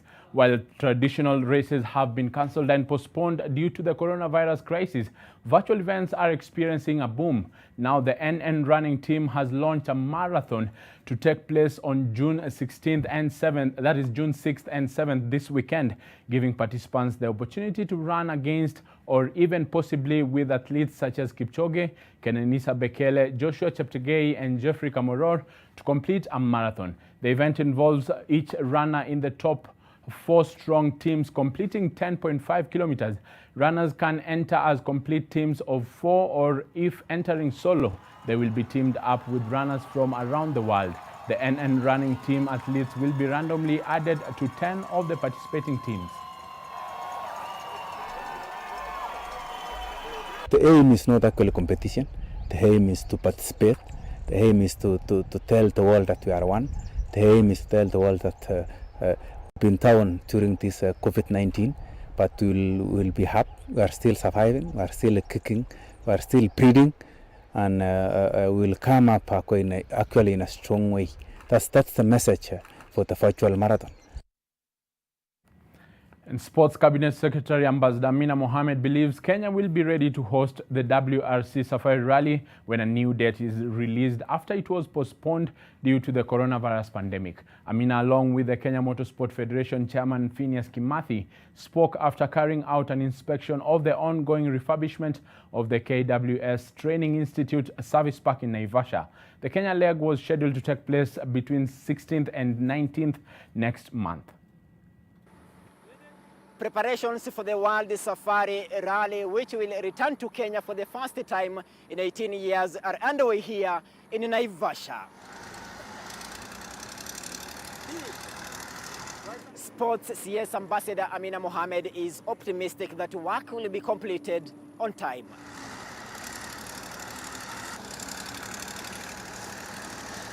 Hakika sasa ya kwamba tutakuwa tayari kuandalia Safari Rally wakati ambao tutapewa nafasi kufanya hivyo, kwa vile umesema tumesongesha tarehe kwa sababu ya pandemic yenye tumepatikana nayo. Kwa hivyo nimefurahi sana na yale ambayo yametendeka hapa, na nimewashukuru wale wamefanya hii kazi, na kuambia kwamba nitarudi hapa kuona vile watakuwa wakiendelea, na kusema kweli niko na hakika ya kwamba watamaliza kwa ule muda wamepewa. Watu wengi hawajui ya kwamba Kenya ndio nambari moja kwa mashindano ya magari katika Afrika nzima. Afrika nzima, yeah. Kenya nambari moja. Yeah. Watu ufikiri kule Afrika Kusini wako mbele yetu, lakini ukweli ni kwamba kwa ile federation ya dunia nzima, FIA, Federation International Automobile, wakiangalia vizuri wanaona taifa la Kenya ndio bora zaidi katika mashindano ya magari katika kontinenti ya Afrika. Na tuseme tuko na champion wa Afrika nzima miaka 3, Manville Barian, ni wa kutoka hapa nchini. Hiyo sio kwa kupewa, ni kushindana na kuwa na ubora na uwezo wa kuwa mshindi katika Afrika nzima. And Musalia Mudavadi Foundation has paid 633,000 shillings to AFC Leopards payable to the Ministry of Lands and Physical Planning as payment for the settlement of land rates for their 20 hectares piece of land. The land situated in Nairobi was given to Ingwe by President Daniel Arap Moi, but they have been unable to construct a stadium given the inability to settle the land rates. Should AFC Leopards manage to construct the sports complex, they will join Tusker FC as the only Kenyan Premier League clubs with home grounds. Club chairman Dan Shikanda, among other club officials, received the check, with former long-serving chairman Alfred Sambu also in attendance. Club, and without such physical infrastructure or facilities, I don't think our club was in a position to compete. But now you have sown this seed of success, and I can assure you, as officials of this club, we will not tire or we will not sleep until we make this a reality. I do hope that now the ground has been set for us to come together and develop this particular property. We want to offer them a sign of hope in these trying times, and to state that we want them now to lead us through their strategic plan and be able later to make sure that this sporting complex can become a center of pride for the sporting fraternity in this country. We want AFC Leopards to have a permanent home. stadium in the offing for FC Leopards there. Moving on, 21.99 million has already been spent on a total of 2,199 players, beg your pardon, and technical officials from 83 teams as part of 54 million shillings that has been approved by the National Sports Fund to cushion sportsmen and women from COVID-19 effects. Kenyan sportsmen and women are bound to lose close to 5 billion shillings this year owing to the recess caused by COVID-19 pandemic. This was revealed by Sports CAS Hassan Nur Hassan at the Nyayo National Stadium, where he briefed all the media on the progress made in the disbursement of COVID-19 stimulus package. At the same time, 300 athletes have so far received food packages besides the 10,000 shillings token. KPL clubs, deaf sports and Paralympians are among other beneficiaries. We have learned some lessons from the pandemic situation. For example, the possibility of future funding of our local athletes to enable them earn income from funded leagues and competitions. Further, establish and maintain a database on sports persons and sports organizations. Meanwhile, we are engaging stakeholders to review and develop protocols on resumption of training and competitions. Premier League leaders Liverpool could claim a first title for 30 years at Anfield after the initial batch of fixtures of the restart was released.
Back to you, Zainab. All right, thank you, Brian, for that. And before we end the bulletin, with his powers clipped, allies under attack, and a split rift support base, the question on everyone's mind is, how will Deputy President William Ruto wriggle out of the tight corner President Uhuru Kenyatta has put him in? The answer lies in a series of meetings the DP has been holding at both his homes, but one meeting stands out: a 5 a.m. trip to confer with a group of influential elders from the Rift Valley. In your Saturday Nation tomorrow, find out how the subject of the dawn meeting could have been and how this plays into his strategy to regain his political footing ahead of 2022. Plus, will the president ease the country's COVID-19 control measures tomorrow? Do not miss your copy.